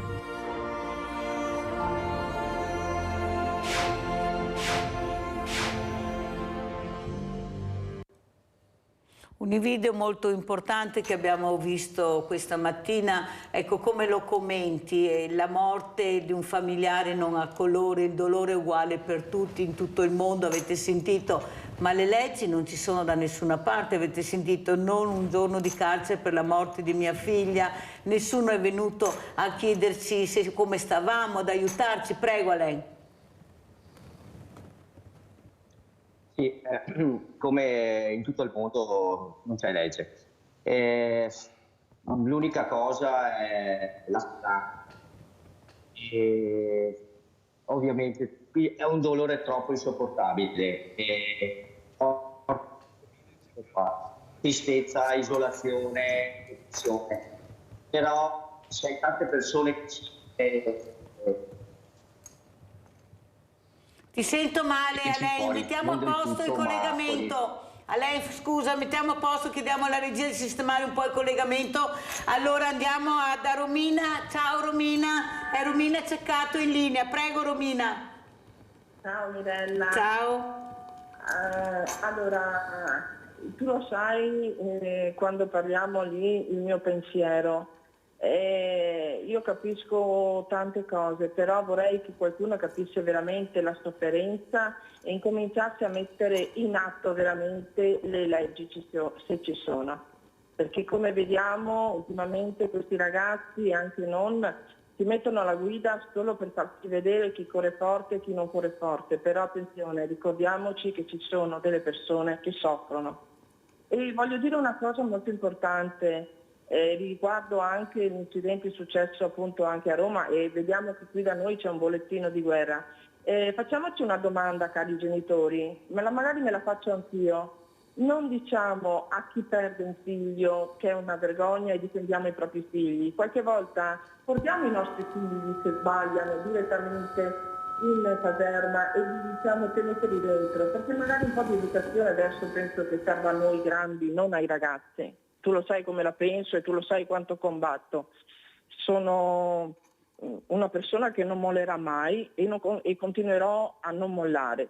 Però ora sono stanca che nessuno faccia niente. Perché queste parole, posso dirti una cosa, penso che, scusa del termine, sarò volgare, penso che siano come la carta igienica, che quando la butti giù, tiri l'acqua, se ne vanno. Basta. Grazie Basta. Romina, grazie della telefonata. Sentiamo come la commenta lei. Hai sentito Romina? Ecco, veramente Romina è mortificata, umiliata, depressa, non si vede la luce nel tunnel, anche se ieri ho avuto la presidente dei familiari vittime della strada che ha detto c'è qualcosa, si sta facendo, sta cambiando il codice della strada, a settembre dovremo vedere un miglioramento. Cosa vuoi dire a lei?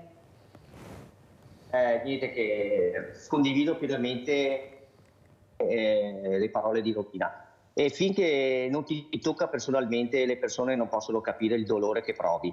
E sì, bisogna cambiare le leggi, perché sennò è una guerra infinita, cioè è impossibile.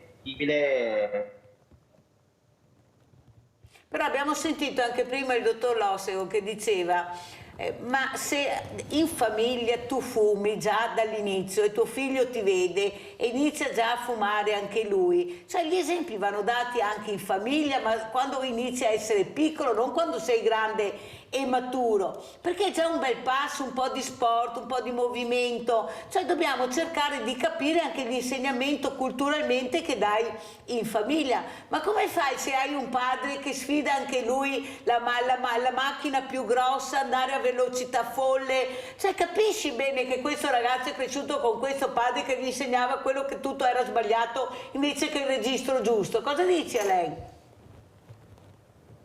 Beh sì, questa è incoscienza dei genitori, però io conosco tantissimi genitori, bravissime persone che educano i figli benissimo, però i figli quando vanno fuori di casa non si sa un po'. Però sì, ci sono dei genitori veramente, si può dire, ineducati, già loro educati, quindi automaticamente vanno bene. Abbiamo Maurizio da Arre. Ciao Maurizio. Ciao Mirella e buongiorno ai tuoi ospiti presenti. Allora senti Mirella, anch'io voglio intervenire con questa situazione che è successa a Roma. Allora, se tanto mi dà tanto uno che guida la macchina in stato di ebbrezza o con la droga addosso, vuol dire che tu sei un criminale per il codice della strada e quindi hai commesso un danno, hai ucciso un bambino di 5 anni e stavi ammazzando la madre e anche la sorella del bambino. Allora a questo punto qui le leggi devono andare giù di brutto e non guardare in faccia a nessuno. perché se io faccio, che ne so, una cosa del genere, eccetera, anch'io può capitare a me, eccetera, questi qua buttano via la chiave. Allora la legge o è uguale per tutti, oppure ognuno fa quello che vuole. Nel rispetto, io posso dire soltanto una cosa, io rispetto queste persone che praticamente sono oggi da te in linea con le famiglie che sono state distrutte da questi criminali, perché devono pagare. E quel ragazzo che ha fatto quel danno deve pagare, perché ho sentito già una mezza, Mirella, non so se tu sei corrente, che avrebbe uno zio giudice, e allora adesso si salvi chi può. Ecco. Ciao Mirella, ti saluto e ci sentiremo presto. Sì, grazie Maurizio, fatta la legge, fatto l'inganno, si dice da noi, c'è un vecchio detto. Abdallah, ma in Marocco come funziona? Se uno sbaglia, se uno viene preso che guida sotto sostanze stupefacenti, se supera la velocità, raccontaci un po' come funziona in Marocco. No, in Marocco ovviamente se c'è morte sono molto severe. Cosa vuol dire? C'è almeno un anno di carcere, bisogna farlo. Minimo un anno di carcere. Minimo di un anno. Un incidente grave. Sì. Poi se uccidi una persona, anche se non è colpa tua, vieni messo in carcere per 48 ore. Subito. Poi c'è anche il processo, con il processo viene disciplinato la faccenda. Ma le carceri come sono? Penso che tu non ci sia mai stato, però come hai sentito dire, cioè sono trattati come li trattiamo noi qua? Ecco, com'è la situazione? Le carceri sono molto dure, sono sopraffollate. Anche là? E sono praticamente invivibili. Avete sentito? A lei come vuoi commentare? Hai sentito cosa ha detto il nostro Abdallah Khashoggi? Come funziona in Marocco? Intanto subito dentro e dopo vedremo. Esatto, dovrebbe essere che questo ragazzo di Roma dovrebbe stare in galera fino al processo. Cioè, questa è una cosa veramente vergognosa. Cioè, già ho sentito dire che l'avvocato difensore ha detto che aveva la precedenza lui, però andava a una velocità oltre il limite, ma il doppio, e quindi questa persona qua non va neanche giudicata, deve essere direttamente in galera, ma subito. E voglio fare le condoglianze alla famiglia perché immagino come stia in questo momento. E noi ci uniamo perché veramente è una morte atroce, veramente incredibile, perdere un bambino in queste condizioni perché qualcuno è fuori di testa è inammissibile.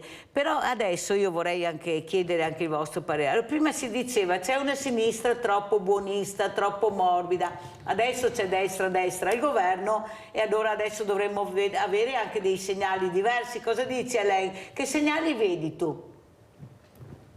Ma io spero che ci siano segnali come da Salvini, che vorrebbe chi causa un incidente tale o grave gli venga ritirata la. Questo secondo me è già e le persone secondo me prima di fare Abbiamo il collegamento che va molto male a lei, non ti sentiamo, abbiamo il collegamento che va malissimo questa mattina, però vediamo di migliorare se riusciamo a fare qualcosa. So che sei in Puglia, ma mi collego anche con l'Australia, vediamo come vanno le linee. Allora andiamo a vedere, invece andiamo in Marocco, adesso andiamo a vedere queste immagini della gita in Marocco fatta da poco, qui a giugno, che la commenta il nostro Abdallah Khashoggi. Guardate che bello, andiamo con un po' di sole, un po' di vita, un po' di bellezza. Qui dove siamo, Abdallah? Raccontaci. Qui a Rabat abbiamo avuto l'onore di essere a Shalla, che è un sito romano, una città vecchia di Rabat, dentro Rabat, e lì abbiamo avuto anche il piacere di avere una visita guidata per noi esclusivamente, noi intendo l'organizzatore che sono stati professori dall'Università di Palermo, studenti di Schio, poi il centro di studi è un'associazione importante, e poi Sofia Muschin che è stata la coordinatrice di questo viaggio, e la cooperativa Hilal con un festival italo-marocchino abbiamo organizzato. E si farà anche quest'anno, Abdallah? Sì, quest'anno faremo una parte, la facciamo in Marocco e una parte la facciamo anche qua, quindi si farà verso i primi di dicembre. Dico che questo viaggio rientra sempre nelle iniziative che noi facciamo. È stato un viaggio importante perché il primo viaggio l'abbiamo fatto anche per gli studenti di Canova, abbiamo portato quasi 60 studenti e qui abbiamo portato una ventina di persone che sono stati molto entusiasti, e il bello che sono diventati ambasciatori del Marocco in Italia. Bello. Che raccontano la loro storia in vari diciamo contesti, e noi ci fa piacere perché sono della promozione per il Marocco, e anche il fatto che giovani che non sapevano niente del Marocco cominciano loro a essere portatori di una sensibilità, di un percorso. Sono sempre delle iniziative che ci fanno piacere. Senti Abdallah, abbiamo visto queste bellissime mani con tutti i tatuaggi. Cosa vogliono dire quei tatuaggi? Vediamo se riusciamo a riprendere l'immagine che abbiamo visto prima. Allora, ecco. quella si chiama l'enè.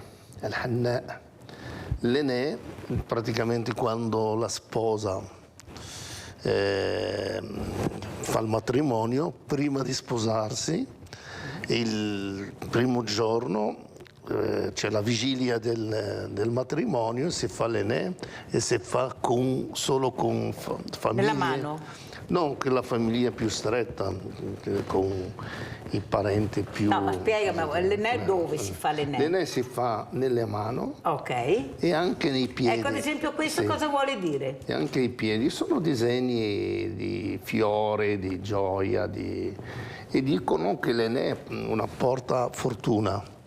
Poi il bello nell'enè che quando si fa rimane una settimana, 10 giorni al massimo e va via.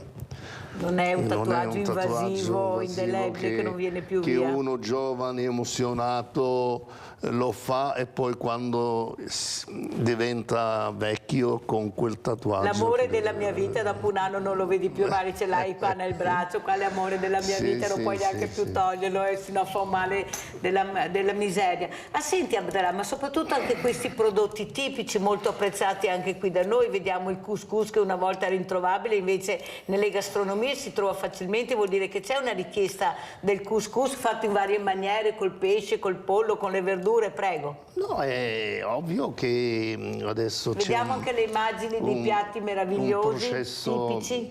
Un processo, diciamo, di inclusione sociale molto diverso, perché io mi ricordavo negli anni 90 eravamo 100 marocchini qui a Treviso.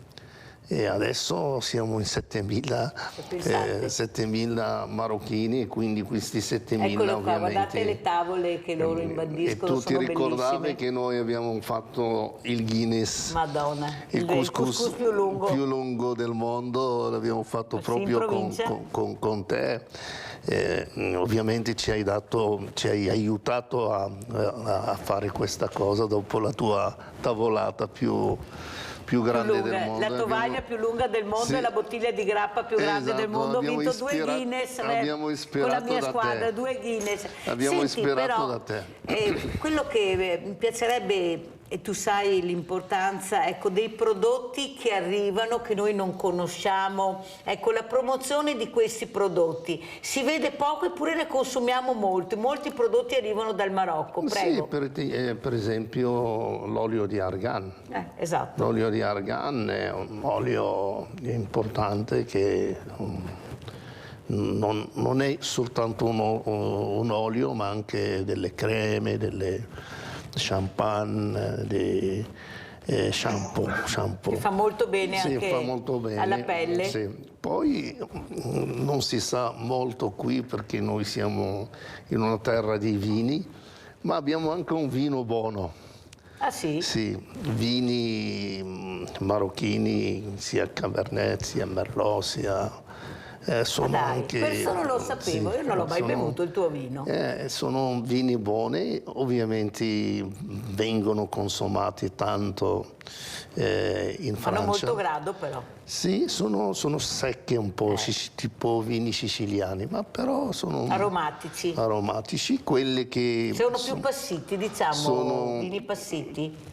Quelli che vengono da noi, quando assaggiano i nostri vini, sempre si trovano bene. Allora ve lo dirò la prossima volta che assaggio i vini, ma non me l'ha mica mai fatto assaggiare, è un grande amico, ma non ci chiamiamo fratelli, ma non mi fa mica assaggiare, lui vai da lui e trovi il prosecco invece che il suo vino.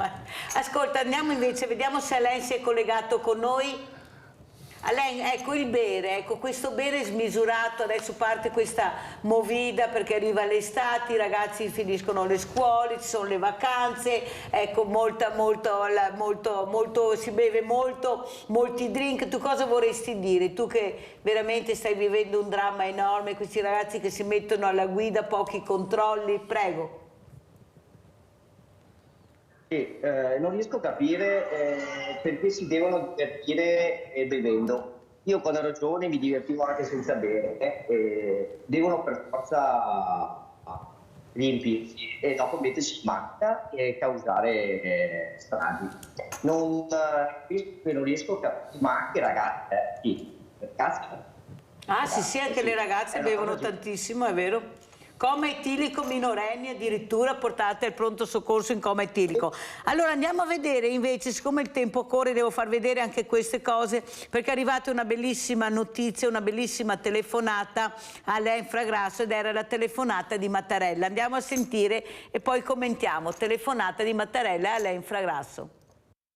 Ero qua a casa che pranzavo con la moglie e niente, mi è arrivata questa chiamata dal presidente Mattarella. Ore 13:30 il cellulare del padre di Jessica squilla. Alain decide di rispondere nonostante il telefono indichi la chiamata di un numero privato, poi la sorpresa. All'altro capo del telefono poche e semplici parole. Buongiorno, sono il presidente Mattarella. Mi sarei aspettato magari una risposta via email o una lettera, sì. Sinceramente me lo aspettavo, però non così presto, anzi una telefonata addirittura mi ha fatto molto piacere. È ancora emozionato Alain Fragrasso, il padre di Jessica, 20 anni, vittima con la cugina Sara Rizzotto, 26 anni, del tragico schianto avvenuto lo scorso 30 gennaio in A28. L'auto su cui viaggiavano venne travolta da un imprenditore di origini bulgare che dopo lo schianto fuggì a piedi. Il Presidente della Repubblica al telefono ha voluto manifestare tutta la sua vicinanza alle due famiglie e a tutte le vittime della strada. Era terribilmente dispiaciuto per quanto è accaduto alla vostra famiglia? Sì, molto. L'ho sentito molto abbattuto e comunque ha detto che queste vittime deve finire, cioè bisogna che ci sia qualcosa che blocchi queste stragi perché non è possibile. E dopo che ci dà un abbraccio a tutti, di essere forti, di continuare a lottare e di aver fiducia nella giustizia, questo sì, come io gli ho chiesto, che niente Presidente, non è che chiedo chissà che, voglio solo la giustizia. Se non ottengo giustizia giuro che mi sparo in testa, aveva detto in una nostra intervista. Però sì, mi pento perché in senso bisogna ragionarsi su e come persone intelligenti bisogna pensare alle cose che si dicono e sì, sinceramente sì, mi pento. È duro andare avanti. È sopravvivere questo. Sopravviviamo per la nostra figlia e nostra nipote che ci danno la forza di andare avanti. E dico la sincera verità, gli ultimi giorni ero molto triste, ero molto giù, però questo mi ha dato una forza per ripartire. L'interesse del presidente Mattarella ha emozionato e rincuorato i genitori di Jessica. Nel frattempo, l'imprenditore sessantenne alla guida del SUV si trova agli arresti domiciliari. E niente, aspettiamo. Dobbiamo solo fare questo e avere fiducia. Ecco qua. La parola chiave è fiducia. Come quella che le ha augurato il presidente. Esatto, proprio la stessa parola, fiducia, esatto, proprio quello. Alain, ricevere una telefonata dal presidente amatissimo dagli italiani, questo presidente molto sobrio, molto calmo, molto pacato, che ha vissuto poi anche nella propria pelle la perdita di un familiare, del fratello ucciso dalla mafia. Ecco, cosa hai provato? Ecco, tu hai detto non lo rifarei più, però bisogna anche capire il momento che hai passato, che stavi vivendo. Ecco, veramente è un attimo andare fuori di testa, perdere l'unica adorata figlia, perciò io penso che non ti devi vergognare di quello che hai detto, o non lo farei. In quel momento veramente eri una persona che non riusciva neanche più a ragionare. Pensate che perdita enorme per lui e la moglie. Prego, Alain.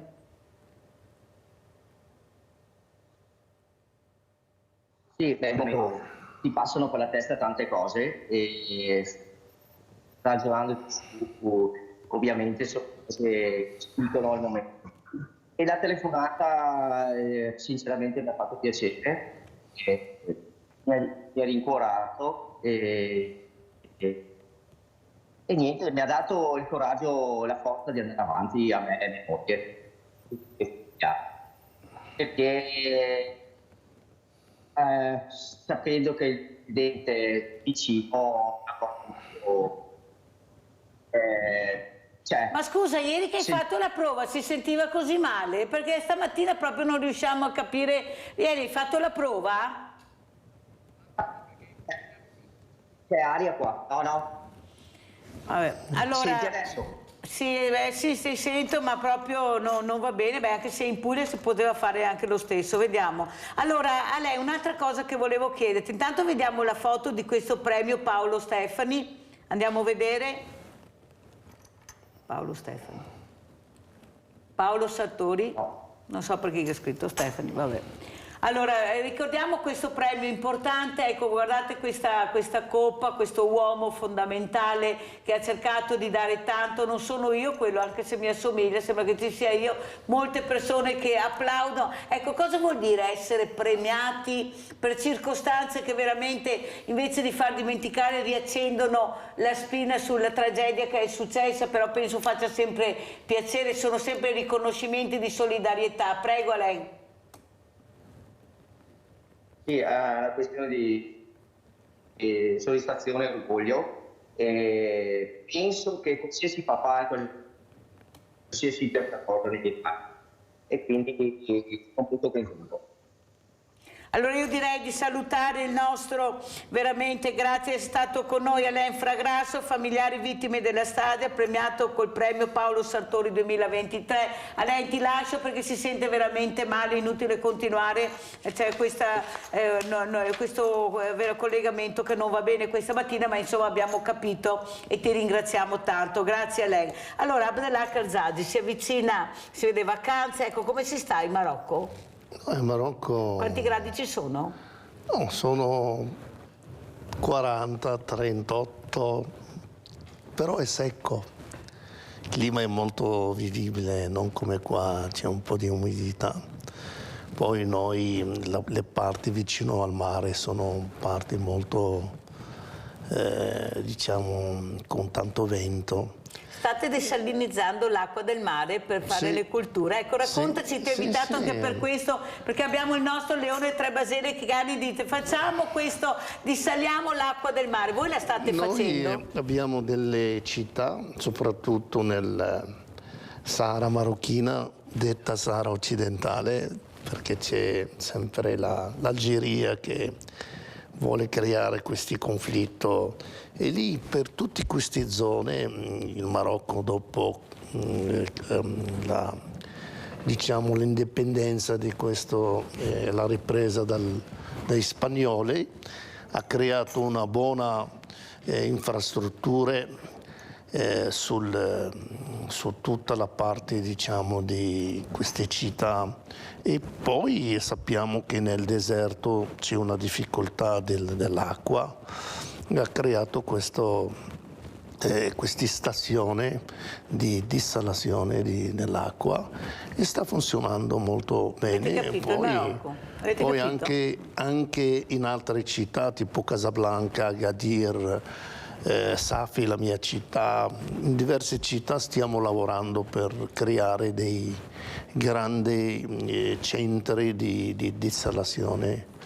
Questo ovviamente ci sarà la sfida futura con questi cambiamenti climatici, non ci rimane che creare della dissalazione.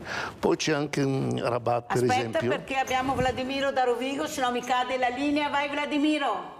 Ciao Maria, grazie. Ciao. Buongiorno all'ospite. Volevo fare una domanda all'ospite, in quanto marocchino come popolo.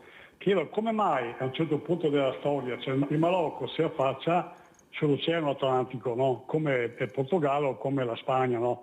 E solitamente quando un popolo è liberasco, cioè si affaccia al mare o all'oceano, prima o poi viene l'istinto o la curiosità di andare a navigare e andare a vedere quello che c'è oltre, no? Come mai che a un certo punto della storia spagnoli e portoghesi si è messi a navigare nell'Oceano Atlantico e andare in giro per il mare e invece il popolo marocchino no? E sì che il popolo marocchino non mi sembra che fosse inferiore come civiltà, anzi era un popolo civile come il popolo iberico, no? Ma come mai che mancava agli altri questa spinta di andare per mare, andare a scuriosare, a vedere, e si è rimasti un popolo di terra ferma in sostanza? È una curiosità che se ne può rispondere. Grazie, buongiorno. Spagnoli e portoghesi hanno preso la via del mare, il Marocco invece è rimasto fermo là, non era incuriosito da mettersi a navigare a raggiungere altri confini. È vero o non è vero? E come mai Il Marocco era in difesa perché erano gli interessi ottomani, gli interessi turchi, gli interessi proprio dei spagnoli, dei portoghesi, e quindi era in difesa per poter difendere quello. Perciò non andava per via mare perché doveva difendere il proprio territorio. Quindi il Marocco non ha con la dinastia moravita, che praticamente corrisponde al 1100 con Yusuf ibn Teshafin, il Marocco era con i confini fino al Senegal, Mali, l'Algeria, Tunisia. Questo era il grande Marocco. Lì è stata una dinastia importante. Poi sappiamo tutti che il Marocco con gli arabi, con l'invasione araba, sono rimasti 800 anni in Spagna, nel sud della Spagna, sono arrivati fino anche ai confini, poi sono tornati indietro anche con la lotta spagnola che un po' ha impedito questo, e sono rimasti 800 anni. E se il sud della Spagna adesso è vivo grazie alla cultura e ai monumenti arabi, e anche alla difesa che avete fatto del vostro territorio. Se tu vai alla Granada c'è il Palazzo Alhambra, Qasr Alhambra è una cosa importante, ma l'hanno fatto gli arabi, quindi sono state le invasioni. Poi noi non potevamo fare più di tanto perché era anche una questione di difesa, di strategia. Sai che in senti, quegli anni Abdallah, non erano... Ma la strategia che c'è adesso, scusami ma devo correre perché siamo proprio agli sgoccioli della trasmissione, ma adesso tutti questi marocchini che arrivano qui in Italia, perché vengono qua se c'è benessere? Qualcuno si domanda ma perché non rimangono nel loro paese, perché vengono qui da noi, ma anche non è una situazione molto facile. Cosa vuoi dire? Io mi chiedo anch'io quando vado a Marrakech e vedo tutto questo sviluppo, dico ma che cavolo sono venuto a fare in Italia? Sì, ma tu sei venuto qualche anni fa, dai. Sì, ma però questa domanda la facciamo anche ai trevigiani che vanno a Londra o che vanno a New York, perché vanno a fare... Oddio, qua non è che siano dei stipendi che abbiamo la possibilità di vivere tanto bene. Ma è quello, volevo ricordarti. È una cosa analoga anche i marocchini giovani, perché loro sono attraiti dall'Occidente, da queste cose, quindi è un processo... Si girerà sempre, cioè il popolo è fatto per girare. Quando vivono qua per un po', vivono una delusione, perché tante...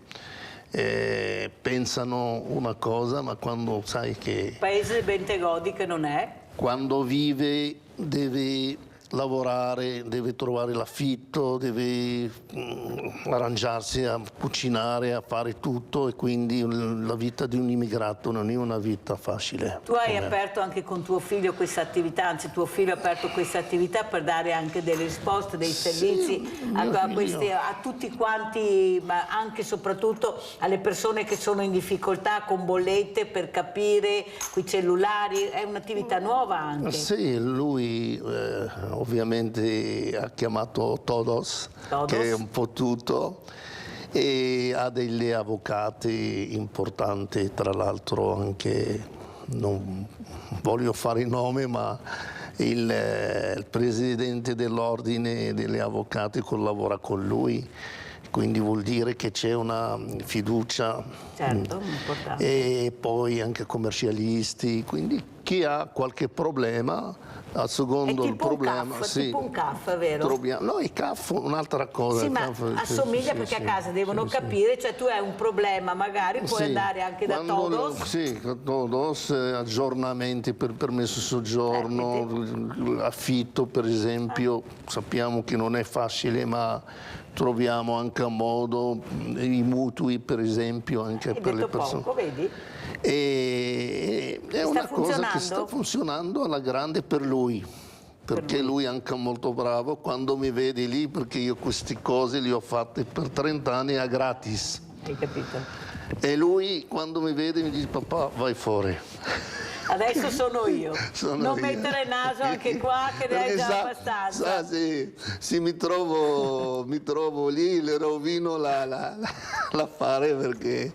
Allora andiamo a dei ragazzi bellissimi, mentre la figlia dov'è? La figlia è tra Treviso e Qatar, che lei sta si sposta in continuazione. Cosa fa di lavoro tua figlia? Lei ha avuto un problema di salute e sta riprendendo, un problema non da poco, ma sta riprendendo, però vuole fare anche un lavoro per i turisti in Italia, nel Veneto. Stiamo trovando una soluzione per...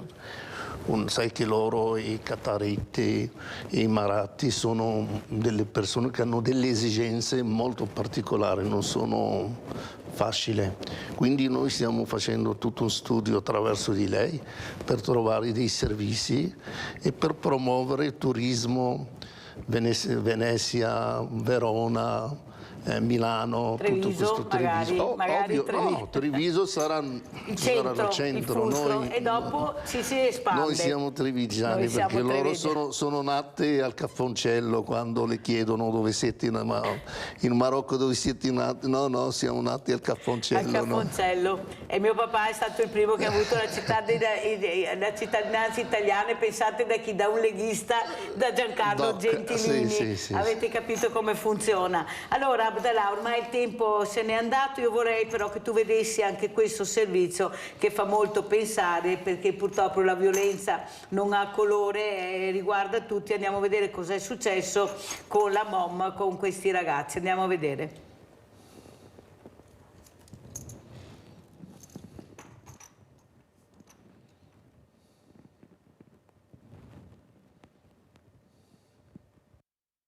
L'episodio, reso noto soltanto ieri, in realtà risale al 2 giugno, giorno della festa della Repubblica, corriera speciale che porta verso il mare. Un viaggio di piacere che si trasforma in un incubo quando a Castelfranco sale un gruppo di ragazzini di etnia marocchina.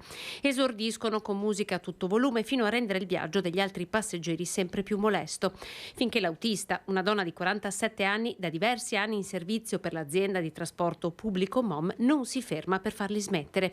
Riparte il viaggio all'altezza di Caposile. Il gruppetto, dopo aver ripetutamente offeso la donna, aziona il dispositivo che regola l'apertura delle porte di sicurezza. Hanno fatto i bulli, lei è stata brava perché li ha gestiti bene, prima richiamandoli, no? E poi loro sono scesi a Jesolo. Questo era un articolato, quello lungo 18 metri, ci sono dei dispositivi che si possono aprire le porte in caso di sinistro.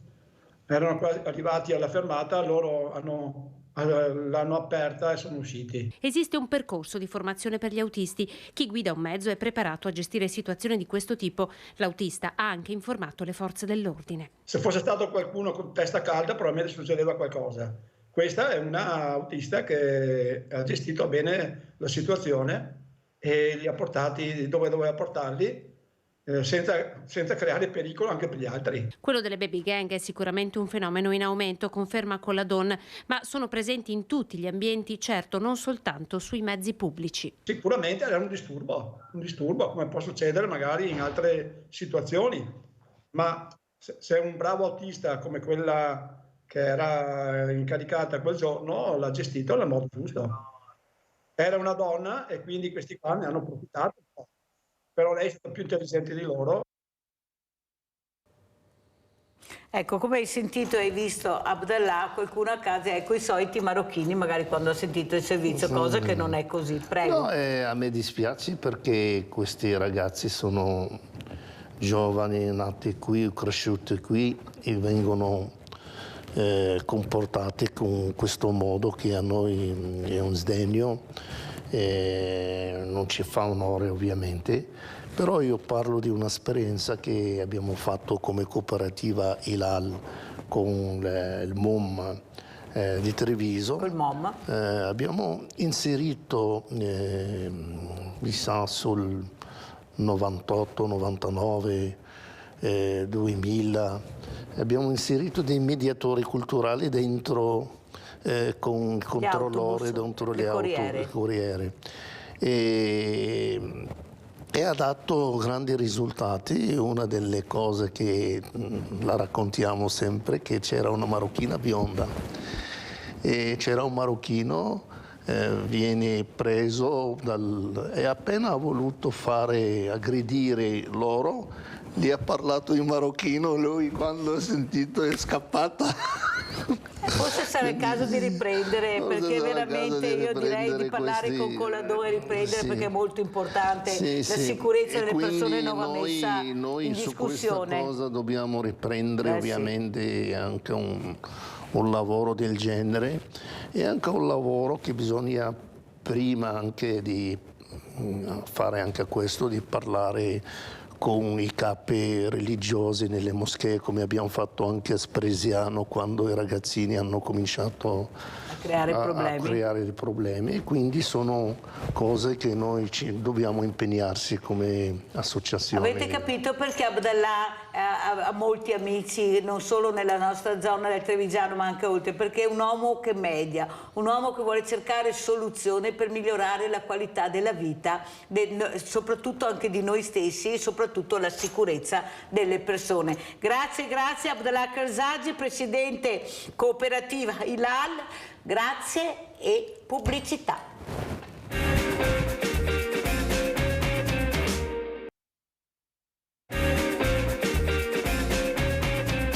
E abbiamo altri due graditi ospiti, abbiamo in presenza il generale Giancarlo Iannicelli, meteorologo, grazie veramente generale di essere qui con noi. Buongiorno Mirella, buongiorno a tutti. Abbiamo collegato anche Giancarlo Antoniazzi, presidente Pensionati per Esserci, buongiorno Antoniazzi.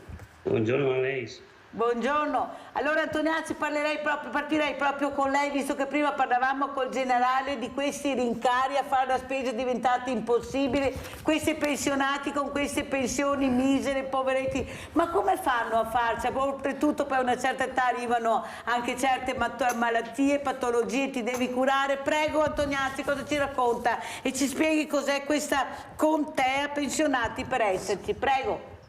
Allora, Contea è un anacronimo che sta per Conegliano tutte le età attive, quindi abbiamo una matrice che viene appunto dall'FNP CISL e quindi di conseguenza siamo dei volontari, braccio operativo della CISL, dei pensionati. Per quanto riguarda le difficoltà dei pensionati, no, non credo che stiamo scoprendo l'acqua calda, nel senso che sappiamo che da tempo i pensionati si trovano in questo stato di disagio economico, a maggior ragione dopo il Covid, dopo alcune perplessità del sistema politico, perché qua è volontà politica di fare in modo di poter dare una mano e sostenere una categoria che sta dando molto dentro il volontariato, ma che c'è la possibilità di andargli incontro, c'è la possibilità di aiutarli. Purtroppo, devo dirlo con amarezza, c'è poca attenzione su questo. Sì, è vero, però è anche vero che non scopriamo l'acqua calda come giustamente dice lei, ma il problema è che non hanno neanche più l'acqua questi qua, non hanno neanche più l'acqua, il problema non ce la fanno più. Io ho tutte le mattine telefonate di persone sole, abbandonate, che non riescono a curarsi, non riescono a sopravvivere, mangiano male, è una cosa generale. Cosa dice lei? Questi anziani che hanno fatto grande l'Italia anche. Sì, gli anziani che meriterebbero più rispetto, perché come giustamente ricordava sono quelli che così hanno fatto l'Italia, sì. E non è un luogo comune, non è per dire. Il problema è che la situazione è sempre più grave, al di là delle discussioni ideologiche che sembrano che rubino tutta la scena politica, la realtà è che poi quando si va a fare la spesa, e io ho questo difetto che vado a fare, sono sempre andato a fare la spesa, è una cosa diventata veramente impossibile, è una cosa veramente scandalosa. I prezzi sono cresciuti tantissimo, e la gente non sa come fare. Giustamente il signor Antoniazzi ricordava i pensionati, difende i pensionati e fa bene, ma qui è una questione anche di classe media, il che è ancora grave. C'è una classe media che non ha le tutele più o meno che hanno magari quelli che sono in una situazione di critica, stanno vedendo diminuire la possibilità di acquisto, il valore di acquisto del proprio reddito, e se si continua così veramente la cosa si mette male, senza voler fare un discorso politico. Bisogna stare attenti, qui ci sono in corso ormai da mesi e forse da anni, ma soprattutto in questi ultimi anno e mezzo, delle speculazioni a livello nazionale e internazionale che stanno gravando sui cittadini, dai carburanti, dalle cose da mangiare, e perché, Mirella? Ma chi ha la possibilità, che ha comprato una casa magari con sacrificio, adesso se c'è bisogno di fare un piccolo lavoro, ma ha visto i prezzi dove sono andati? Ormai con questo 110% i tassi dei mutui alzati, mamma. Se mi permette, guarda, questo ho presentato una mozione e questo ci torneremo sui tassi di mutui, che è gravissimo perché colpisce i giovani che hanno visto lontano, si sono indebitati per farsi una casa, non è che sono andati in discoteca o si sono comprati il vestito che per carità bello, o le scarpe belle o il telefonino, hanno fatto un mutuo, hanno fatto i propri conti, guadagniamo 1.200 euro, 300, 350, 400 euro con qualche sacrificio lo possiamo mettere nel mutuo, e cosa è? I 400 sono diventati 700 ed è impossibile, ragazzi con le lacrime che devono abbandonare, che è una sconfitta che se la porteranno per tutta la vita, aver comprato casa e poi doverla abbandonare perché non si riesce a pagare. Ma c'è una soluzione, magari dopo ci torneremo. C'è una soluzione, perché si parla male sempre del passato, ma nel 2009 governo Berlusconi e Lega trovò una soluzione che salvò migliaia e migliaia di famiglie e, ripeto, i giovani, quelli che stanno in crisi, Mirella, con il mutuo, a età media 35 anni, quindi se non tuteliamo gli anziani, ormai li abbiamo abbandonati per tanti versi, abbandoniamo pure i giovani e vediamo come va a finire. Tanto è vero che io leggo tutte le mattine la Costituzione italiana, o quasi tutte le mattine, testo vigente, leggiamo l'articolo 41, un articolo molto importante. L'iniziativa economica privata è libera, non può svolgersi in contrasto con l'utilità sociale o in modo da recare danno alla salute, all'ambiente, alla sicurezza, alla libertà, alla dignità umana. La legge determina i programmi e i controlli opportuni perché l'attività economica pubblica e privata possa essere indirizzata e coordinata a fini sociali e ambientali. Antoniazzi, come commenta? Nella carta c'è scritto tutto e anche molto bene, però dal dire e il fare c'è di mezzo il mare. Questi giovani che non sono per niente supportati, aprire un'attività, una partita IVA costa tantissimo. Come dice il generale, loro ce la mettono tutta, non tutti sono dei sfaccendati e che non hanno voglia di fare niente, ma non sono assolutamente supportati. Prego. Il generale Iannicelli ha messo in cantiere un paio di cose importantissime che sono alla base del sistema. Allora, i nuovi poveri, quelli che lui dice non siamo più una classe, non abbiamo più una società di persone come non emarginate ma di basso livello. Adesso ci sono anche quelli della classe media. Quindi ci sono le nuove povertà. Questo è il primo dato. Secondo dato, il dottor Iannicelli diceva: i giovani, mi dite chi sta creando reti, sottolineo reti di protezione per i giovani e per il loro futuro. Mi dite perché in un sistema evoluto come il nostro non andiamo a vedere e non siamo attenti al futuro dei giovani, il futuro dei giovani e il futuro del nostro paese. Lei citava un articolo della Costituzione. Sa che noi come pensionati, ma come volontariato, siamo un po' le sentinelle, come volontariato siamo la sentinella dentro la società, perché poi di fatto noi siamo cittadini.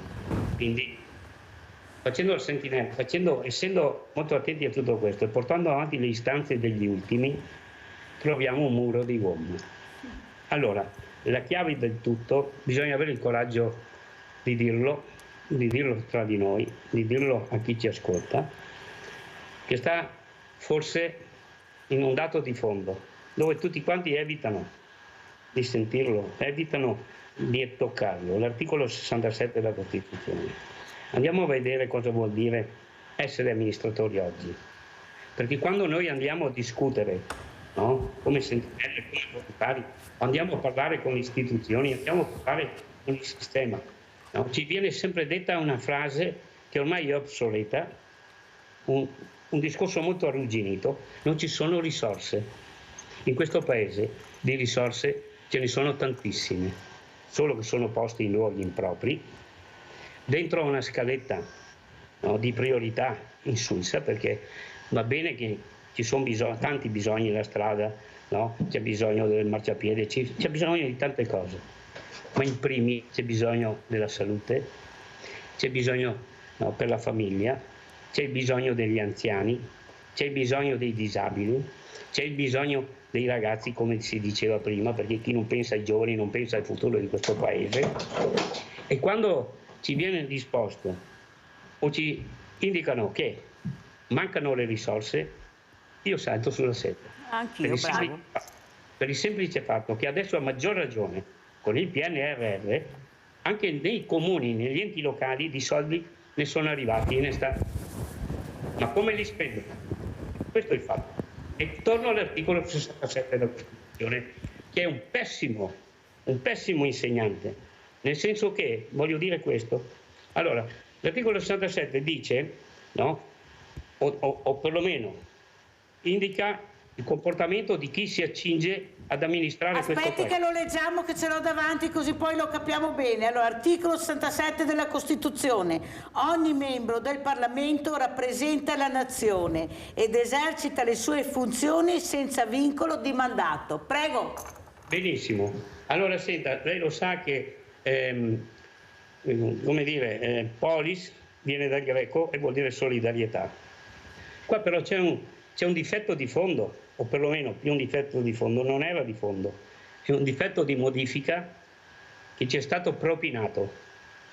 Queste persone è giusto dare loro lo stipendio che riguarda la professionalità, la responsabilità e quant'altro, ma tutto deve avere una razionalità. Invece la cosa si è rigirata e questi qua si fanno pensione, si fanno stipendio, si fanno vitalizi, no? Se poi passiamo al sistema burocratico amministrativo politicizzato, ci risiamo. Allora mi dice quando e dove, se un padre di famiglia non ha il buon senso di una giusta amministrazione, di un'equità, no, delle risorse economiche che entrano nella sua famiglia, come può immaginare che il resto della famiglia possa sopravvivere, vivere decentemente e possa esprimere il suo pensiero? Questo a noi, non voglio essere esagerato, è molto ridotto, per non dire negato tante volte, perché quando noi andiamo a presentare queste istanze troviamo un muro di gomma. Ah beh, ne parla una presidente che sa di cosa parla, visto che è un banco solidale all'interno della provincia da 13 anni, visto che ho detto che sabato scorso, della scorsa settimana, si sono riuniti 28 banchi empori solidali per la prima volta da 7 a 28, perciò la dice lunga la domanda di povertà, e ci hanno regalato nell'isola di Santa Elvisa a Venezia. Io avevo anche dei bambini disabili, pensate, non è passato anima viva. Ecco, questo è, come dice lei, quello che viene dato, avendo pagato anche un contributo per partecipare, per un piccolo panino e un gazebo, cioè una roba veramente allucinante, però è andata così. Ecco, capite bene del muro di gomma che parla Giancarlo Antoniazzi. Io ne so qualcosa, però ho anche la fortuna di avere le telecamere e di dirlo. Generale, cosa dice? Ma cosa dico? Tutte cose vere, tutte cose vere. E poi lei, Mirella, gestendo appunto da anni, perché è stata antesignata pure, guarda, adesso magari è più diffuso il banco alimentare. Io mi ricordo le difficoltà ha dovuto imporre anche verso enti locali, no? Per avere la possibilità di un aiuto che non era un aiuto economico, ma un aiuto di sensibilità. Quindi chi meglio di lei capisce qual è la situazione?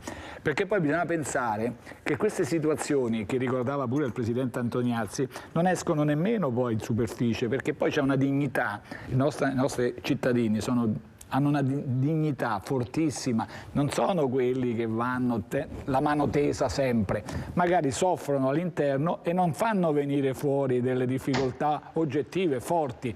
Quindi quanta gente, Mirella veniva lì, io li vedevo, stavo in provincia pure io, magari si vergognavano. E anzi veniva anche a salutarci, ecco, quelli dei 5 della mano che vi ho raccontato, uno è il generale dei 5. Stavano lì, venivano, io ho avuto ma veramente una grossa difficoltà, una persona che conoscevo stava lì, mi ha guardato e si è vergognata, veramente, e mi sono vergognato pure io, mi sono vergognato più io, perché mi ha guardato, io l'ho guardato e stava in fila, guardi, una roba io veramente. Quindi voglio dire, queste cose esistono e c'è bisogno di sensibilità, si viene alla rappresentanza politica.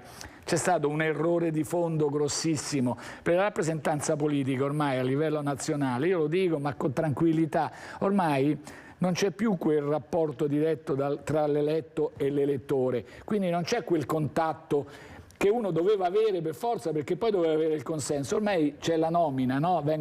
C'è la nomina a livello assessore politico. Non nominati, ma assessore proprio a livello politico, onorevole, ministro, assessore. Pure dico sempre cosa serve, che andiamo a fare la preferenza, se dopo il sindaco prende assessori che vuole lui, neanche eletti, cioè allora cosa serve? L'assessore è già una roba più ridotta, perché poi sarà anche ridotta, ma è colui che ti devi confrontare. Ricordando quello che succede, poi il muro di gomma, io sono sicuro che il Presidente Antonazzi sarà d'accordo, si trova soprattutto a livelli alti, a livelli locali, tutto sommato, poi tutto ricade sulle spalle del sindaco, che è il vero politico ad oggi che ha, come dire, deve rispondere direttamente ai cittadini e si prende, si becca veramente tutte le lagnanze, ma è giusto così. Il sindaco oggi è la situazione, è il politico veramente più in prima linea, in trincea, e non viene aiutato, e questo è il grave, che non viene aiutato, anzi è visto quasi con gelosia dal politico nazionale,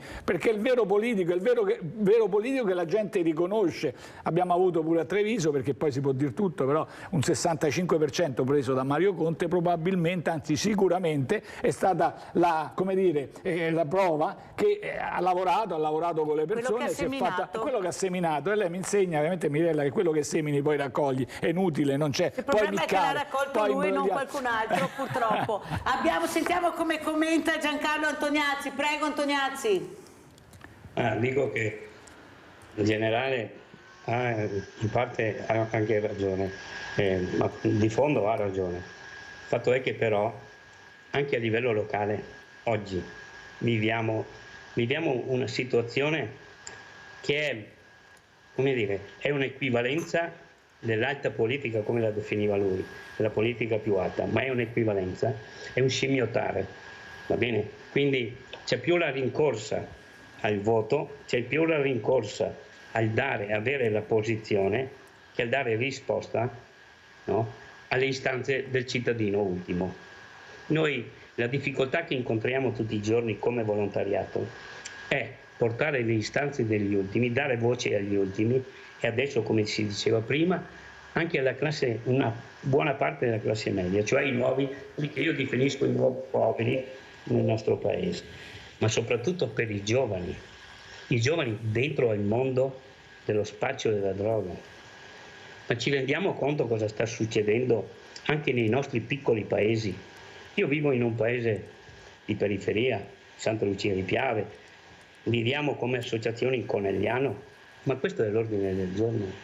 Cioè noi non possiamo, come cittadini, come società, come volontariato, come sentinelle del sistema, no? O di aiuto, sistema di aiuto agli ultimi, poter accettare di dover vedere che si intraprendono vie, no? Di attenzione, vie di cambiamento solo quando succedono fatti gravi, e ultimamente ne abbiamo esempi.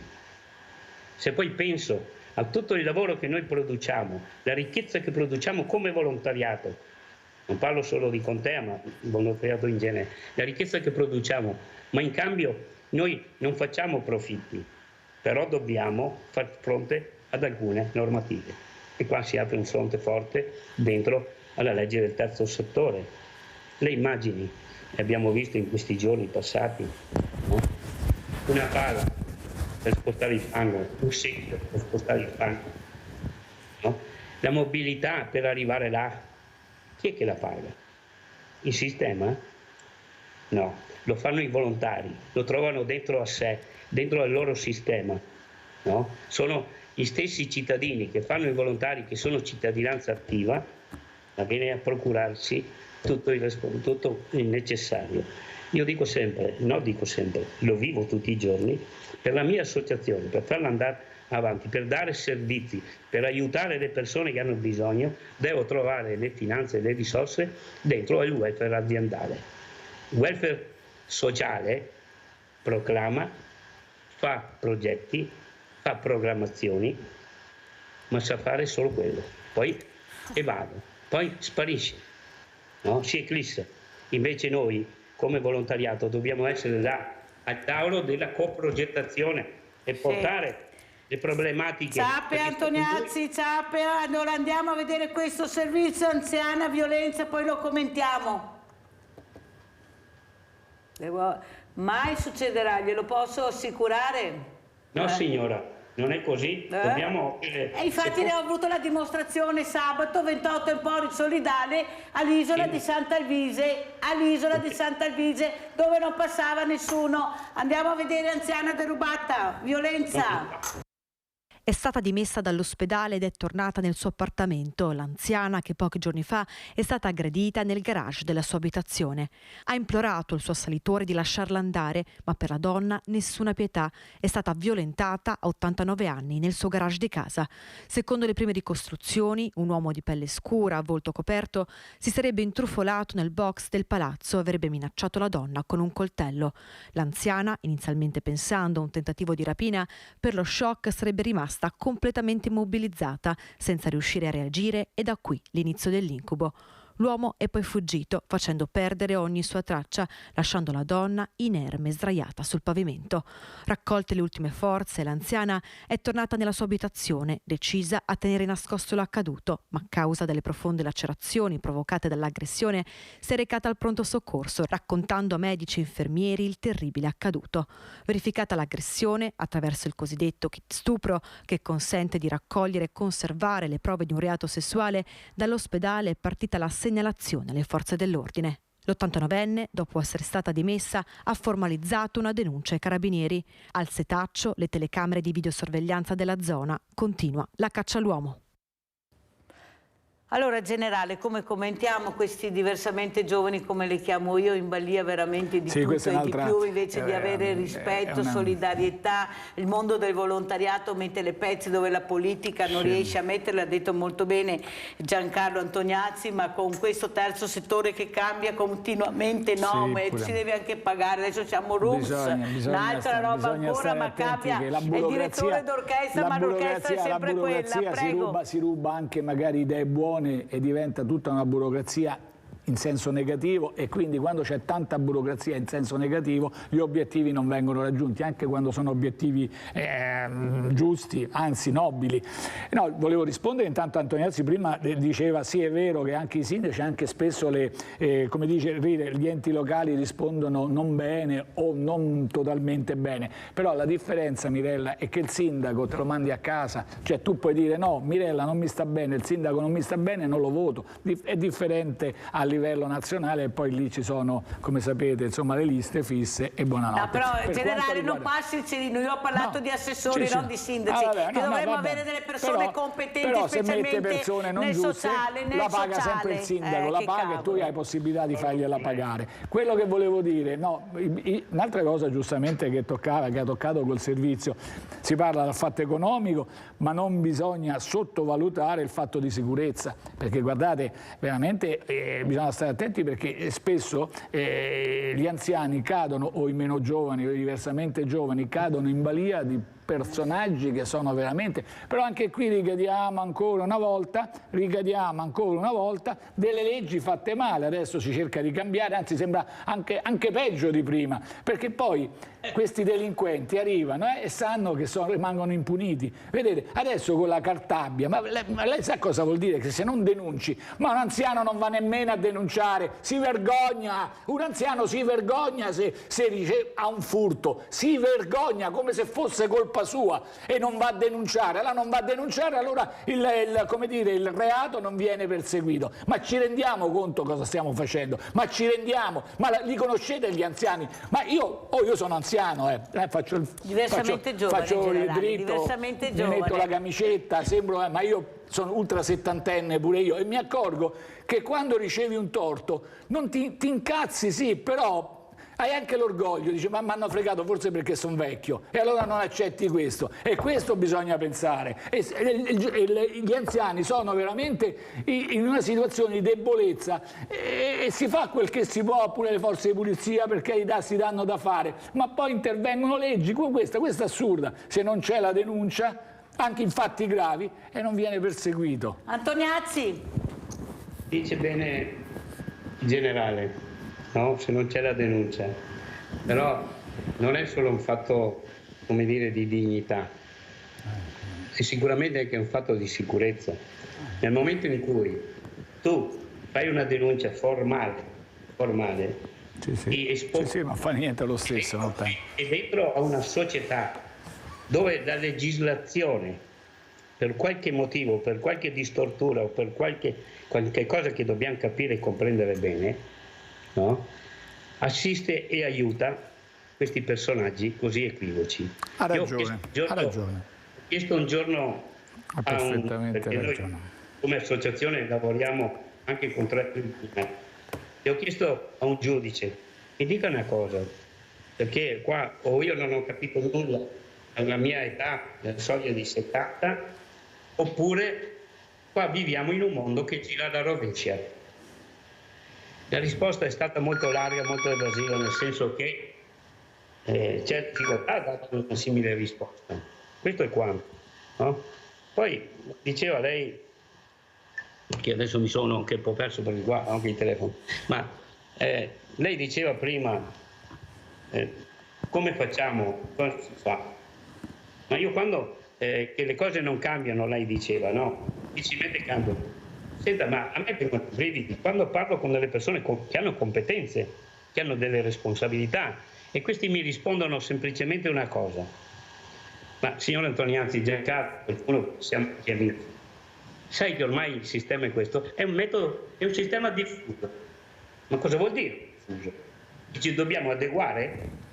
Ma senta, se i nostri genitori, se i nostri nonni avessero pensato così e si fossero comportati così, oggi noi, io, avremmo ancora ai piedi le zoccole, e voi sapete di cosa sto parlando, no? Ecco, avremmo ancora gli zoccoli. Così non è, ma perché loro non hanno accettato un sistema che non funzionava. Si sono impegnati, e io dico che noi dobbiamo fare altrettanto. Non ci dobbiamo adeguare. Se la macchina va nel fosso, dobbiamo gestirla, non deve andare nel fosso. Questo è quanto. Vede però, Antoniazzi, lei parla bene, ma il problema è che una volta non ci sarà stato tutto quello che abbiamo adesso, però c'era il rispetto, il valore, c'erano i valori e il rispetto, cosa che questi politicanti non hanno più, specialmente per il mondo del volontariato, che siamo all'angolo, basta vedere i riconoscimenti, che non è che vogliamo la medaglia, però un riconoscimento, diciamo, veramente alle persone, soprattutto anziane, perché sono loro che stanno dando, non ci sono molti giovani nel mondo del volontariato, sono quasi tutti diversamente giovani, io li ospito qua tutte le mattine, tutte le associazioni e tutti quanti sono alla canna da gas perché non c'è il ricambio, però si va nelle scuole 2 o 3 volte all'anno e basta. I ragazzi sono stanchi del compitino in classe, vogliono essere intrigati, dobbiamo portarle, dobbiamo fare certe materie, il volontariato deve essere una materia all'interno delle scuole, o sbaglio, generale? No, perfetto, ma Antoniazzi ricordava giustamente che poi è una serie di leggi, a prescindere, ripeto, della dignità, ha ragione, cioè ormai non c'è più condanne sono leggerissime. Il rispetto, i valori. Poi c'è l'altro, giustamente, che ricordava, è quello della famiglia, perché poi non è che non riesce più a inculcare certi valori poi anche nuovi, perché parliamoci chiaro, 50 anni fa, nostra età, la mia età, il volontariato non era qualcosa di sconosciuto, e siamo andati ancora su quella linea, e invece oggi il volontariato, ma ripeto, il volontariato sociale, ma il volontariato è tutto per il verde, per il clima che cambia, per questi problemi grossi, vedete gli allagamenti che succedono, che tragedie succedono, e come vedete un volontariato non organizzato, anche questi ragazzi, capisce che un ministro ha risposto alla gente alluvionata dell'Emilia Romagna: guardate che non siamo un bancomat, e io gli ho risposto: no, guarda che siamo noi che siamo stanchi di essere il vostro banco, ma mi sembra una risposta degna e adeguata di un ministro. Mirella, esatto, bravo Antoniazzi. Il buono è che a prescindere, vedete come si dà colpa poi ai ragazzi, non è solo colpa dei ragazzi, perché vedete come sono partiti a migliaia, volontariamente sono andati, perché da soli, quindi voglio dire, questa forza c'è, che noi non sappiamo incanalare, non ce ne frega niente, guardiamo più altre cose, e invece che guardare a questo sistema che invece aiuta tanto, molte volte dal punto di vista sociale, ma anche dal punto di vista sicurezza, e parlo di sicurezza anche naturale, è importantissima, servirebbe a risolvere tante situazioni. È giusto, bisogna rivedere, bisogna ricalibrarci, bisogna vedere quali sono le esigenze, gli anziani, perché ora la vita, l'aspettativa di vita, Mirella, è migliorata naturalmente di molto, però io dico sempre, non è che si è allungata la vita, si è allungata la vecchiaia, con tutto ciò che ne consegue. Quindi... Andiamo a vedere pensionati per ristoranti, andiamo a sentire. comunque la... Mi sentono? Se abbiamo la necessità, apriamo a chi è già in pensione. Io vi dico sinceramente, attualmente di già in pensione ho una persona che lavorava qui, è andata in pensione e comunque gli è stato rifatto il contratto e continua. Pensionati assunti nei ristoranti per garantire una continuità del servizio, una risposta all'ormai cronica carenza di personale che pesa sempre più sul mondo della ristorazione. Soprattutto perché il nostro implica un lavoro nelle festività e nei sabati e domenica. Ma spesso sono gli stessi pensionati a farsi avanti in cerca di un lavoro. Se andiamo a guardare il livello delle pensioni ad oggi non è che sia eccesso, perciò magari anche per arrotondare con qualche forma contrattuale. Camerieri e cuochi che mancano, al punto che molti ristoratori si sono trovati costretti a tenere chiuso il proprio locale in giorni di festa come Capodanno o per la recente Pasqua. Molteplici le cause di questa situazione, ma tra le principali, secondo il vicepresidente Fipe, una popolazione sempre più anziana e la ricerca di una qualità di vita diversa, conseguenza della pandemia. Gli orari sabato, domenica, festivi sono uno dei primi deterrenti, come dicevo prima, per il discorso della qualità della vita, perché cercano piuttosto un lavoro che gli impegni dal lunedì al venerdì. Negli anni è cambiato dunque l'approccio al mondo del lavoro, così come è cambiato il modo di affrontare un colloquio rispetto al passato. Era un colloquio dove speravi ti chiamassero a lavorare, andavi a lavorare, stavi in silenzio. Qui invece è un colloquio dove arriva il giovane e la prima cosa che ti chiede sono, diciamo, è brutto da dire, ma quelle sfumature. Ci sono però anche molti giovani, giovanissimi volenterosi che hanno voglia di imparare e per questo anche a livello di governo bisognerebbe investire su di loro, conclude Zago. A livello di governo dovrebbero riprendere in mano un attimo la situazione contrattuale e poi della formazione. Allora Antoniazzi, come commenta queste parole di questo ristoratore? Prego. Come dicevamo prima, non c'è attenzione verso i giovani, non ci sono delle reti di sicurezza, delle reti di salvaguardia. Noi come volontariato, qua parlo nello specifico di Contea, no? Noi stiamo mettendo in cantiere, l'abbiamo dovuto sospendere nel frattempo grazie al Covid, a causa Covid, ma stiamo rimettendo in cantiere un progetto giovani, dove i giovani hanno una conoscenza anziane, le quali hanno bisogno di comunicare per essere sentiti vivi, attivi, e i giovani perché hanno bisogno di fare esperienza. Quindi attraverso macchine del mondo del volontariato, lo strumento del volontariato, noi ci mettiamo a disposizione per far creare questo contatto in modo tale che anche i giovani possano esprimere il loro pensiero, le loro modalità di intervento, le loro modalità di intervenire anche dentro il sistema.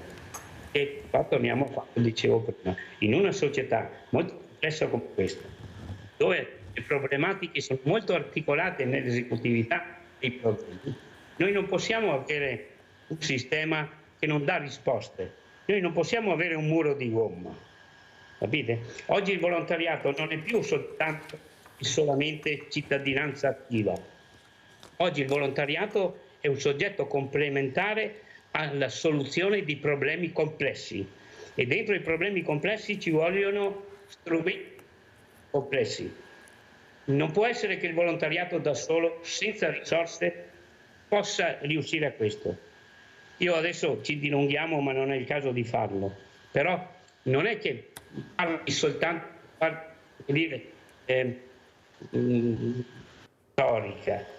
Ci sono delle proposte, io le avevo messe in cantiere ancora nell'anno 2000 quando ero presidente del mondo del volontariato, ero presidente di Volontari Insieme a Treviso, le avevo messe in cantiere assieme alla triplice, la CGL, la CIL e la UIL, e sto lavorando per riproporre assieme alla dottoressa Corrò del Volontari Insieme Provinciale, proprio per dare degli strumenti adeguati al mondo del volontariato. Il mondo del volontariato intendo, come dicevo prima, sentinella dentro la comunità, sentinella dei problemi, portavoce di chi non ha voce.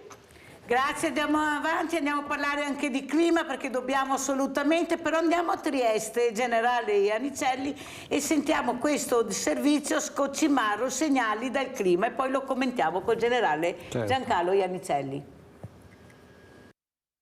Il 2022 è stato l'anno più caldo di sempre in Friuli Venezia Giulia, oltre che particolarmente siccitoso. Le temperature di aria e mare decisamente più alte della norma e le piogge inferiori alla media del 40% sono chiari segnali del cambiamento climatico nella nostra regione. Lo conferma la pubblicazione elaborata dal gruppo di lavoro tecnico-scientifico Clima FVG, di cui fanno parte ARPA, CNR, ICTP, OGS, Università di Trieste, Udine e Regione, e presentata oggi alla Direzione Regionale Ambiente. Un patrimonio di conoscenze sui cambiamenti, ma anche sulle azioni che è possibile intraprendere per cercare di mitigarne gli impatti sul territorio. Un supporto riguardo appunto al tema segnali del clima alle pubbliche amministrazioni, quindi questo non è la Bibbia che noi sposeremo, ma sarà un utile documento che sarà propedeutico ad indirizzare, se lo vorremmo, lo riterremo come amministratori pubblici, quelle che sono le politiche dei prossimi anni. Questo sarà un utile strumento e penso anche di inserire questo gruppo di lavoro molto importante e molto autorevole all'interno Stati generali che rifaremo, e diamo la notizia, nella primavera del 24. La pubblicazione divulgativa segnala cosa sta accadendo in regione con uno sguardo anche alla dimensione globale, strettamente correlata a quella locale. Qualche esempio: la crescita del livello medio del mare, che a Trieste nel 2022 non è stata da record ma comunque più alta che in tutto il secolo scorso. La temperatura delle acque marine, l'anno scorso la terza più alta della serie storica dagli anni 40. Un capitolo è dedicato agli incendi sul Carso. Il cambiamento climatico ne sta alterando il regime naturale, con conseguenti modifiche dello sviluppo e nella composizione dei boschi. I fuochi dell'estate scorsa hanno rappresentato un fenomeno eccezionale, con la perdita complessiva di 194.000 metri cubi di biomassa vegetale. Un minuto generale per salutarci e per dire qualcosa sul servizio, velocissimo. Sì, velocissimo, il clima sta cambiando, è cambiato, io mi sono sempre sporcato le mani con la meteorologia, è 51 anni che faccio questo mestiere, mi sono accorto già 30 anni fa che stava cambiando, però bisogna essere cauti e essere ottimisti.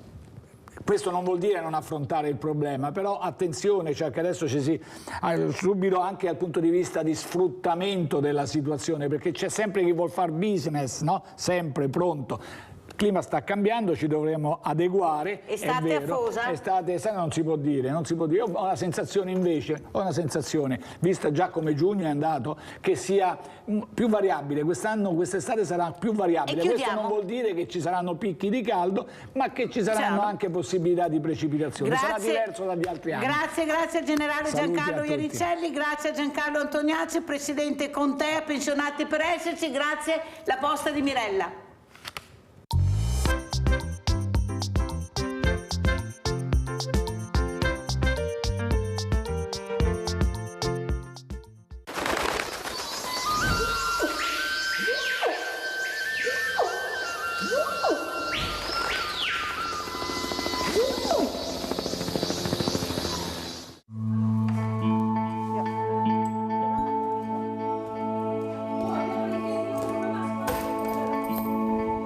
Nama saya Sri Rahayu, berasal dari Kalimantan Tengah, Pulau Borneo.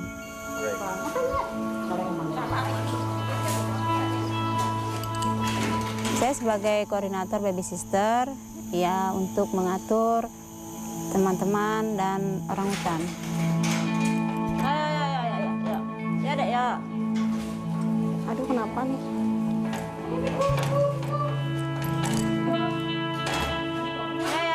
Ya. Adil. Adil.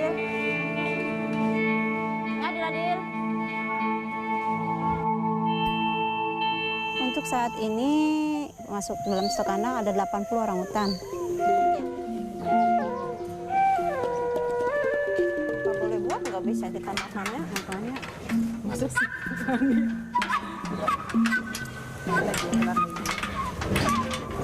Sabar, Gi, sabar.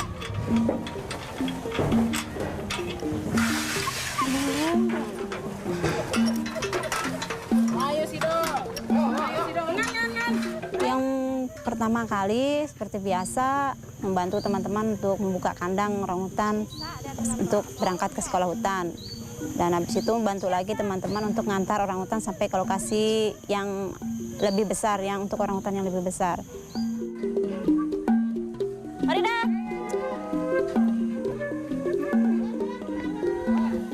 Berangkat! Mana kuncinya tadi?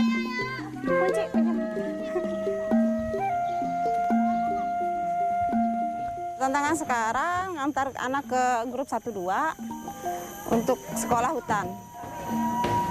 Ya, sekolah. Jalan. Ya, Nila tako ya. Yet. Oh, Juliet ya. Nila ada. Apa Mas Cecilia? Di sini diajarin untuk kembali ke sifat alamiahnya, untuk mandiri, mencari buah-buah yang ada di hutan, dan berusaha mandiri menguasai lokasi. Misalnya ada bahaya untuk ada bahaya misalnya kayak ular, itu mereka bisa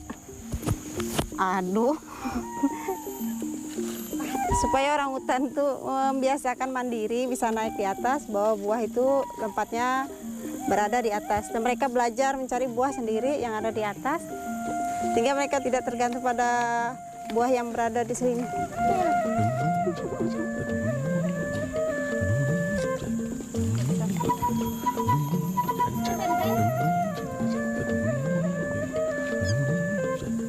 Sini. Begini aja kalau kayak gitu. Ini. Sini. Dilihat nih orang hutannya aktif, naik pohon.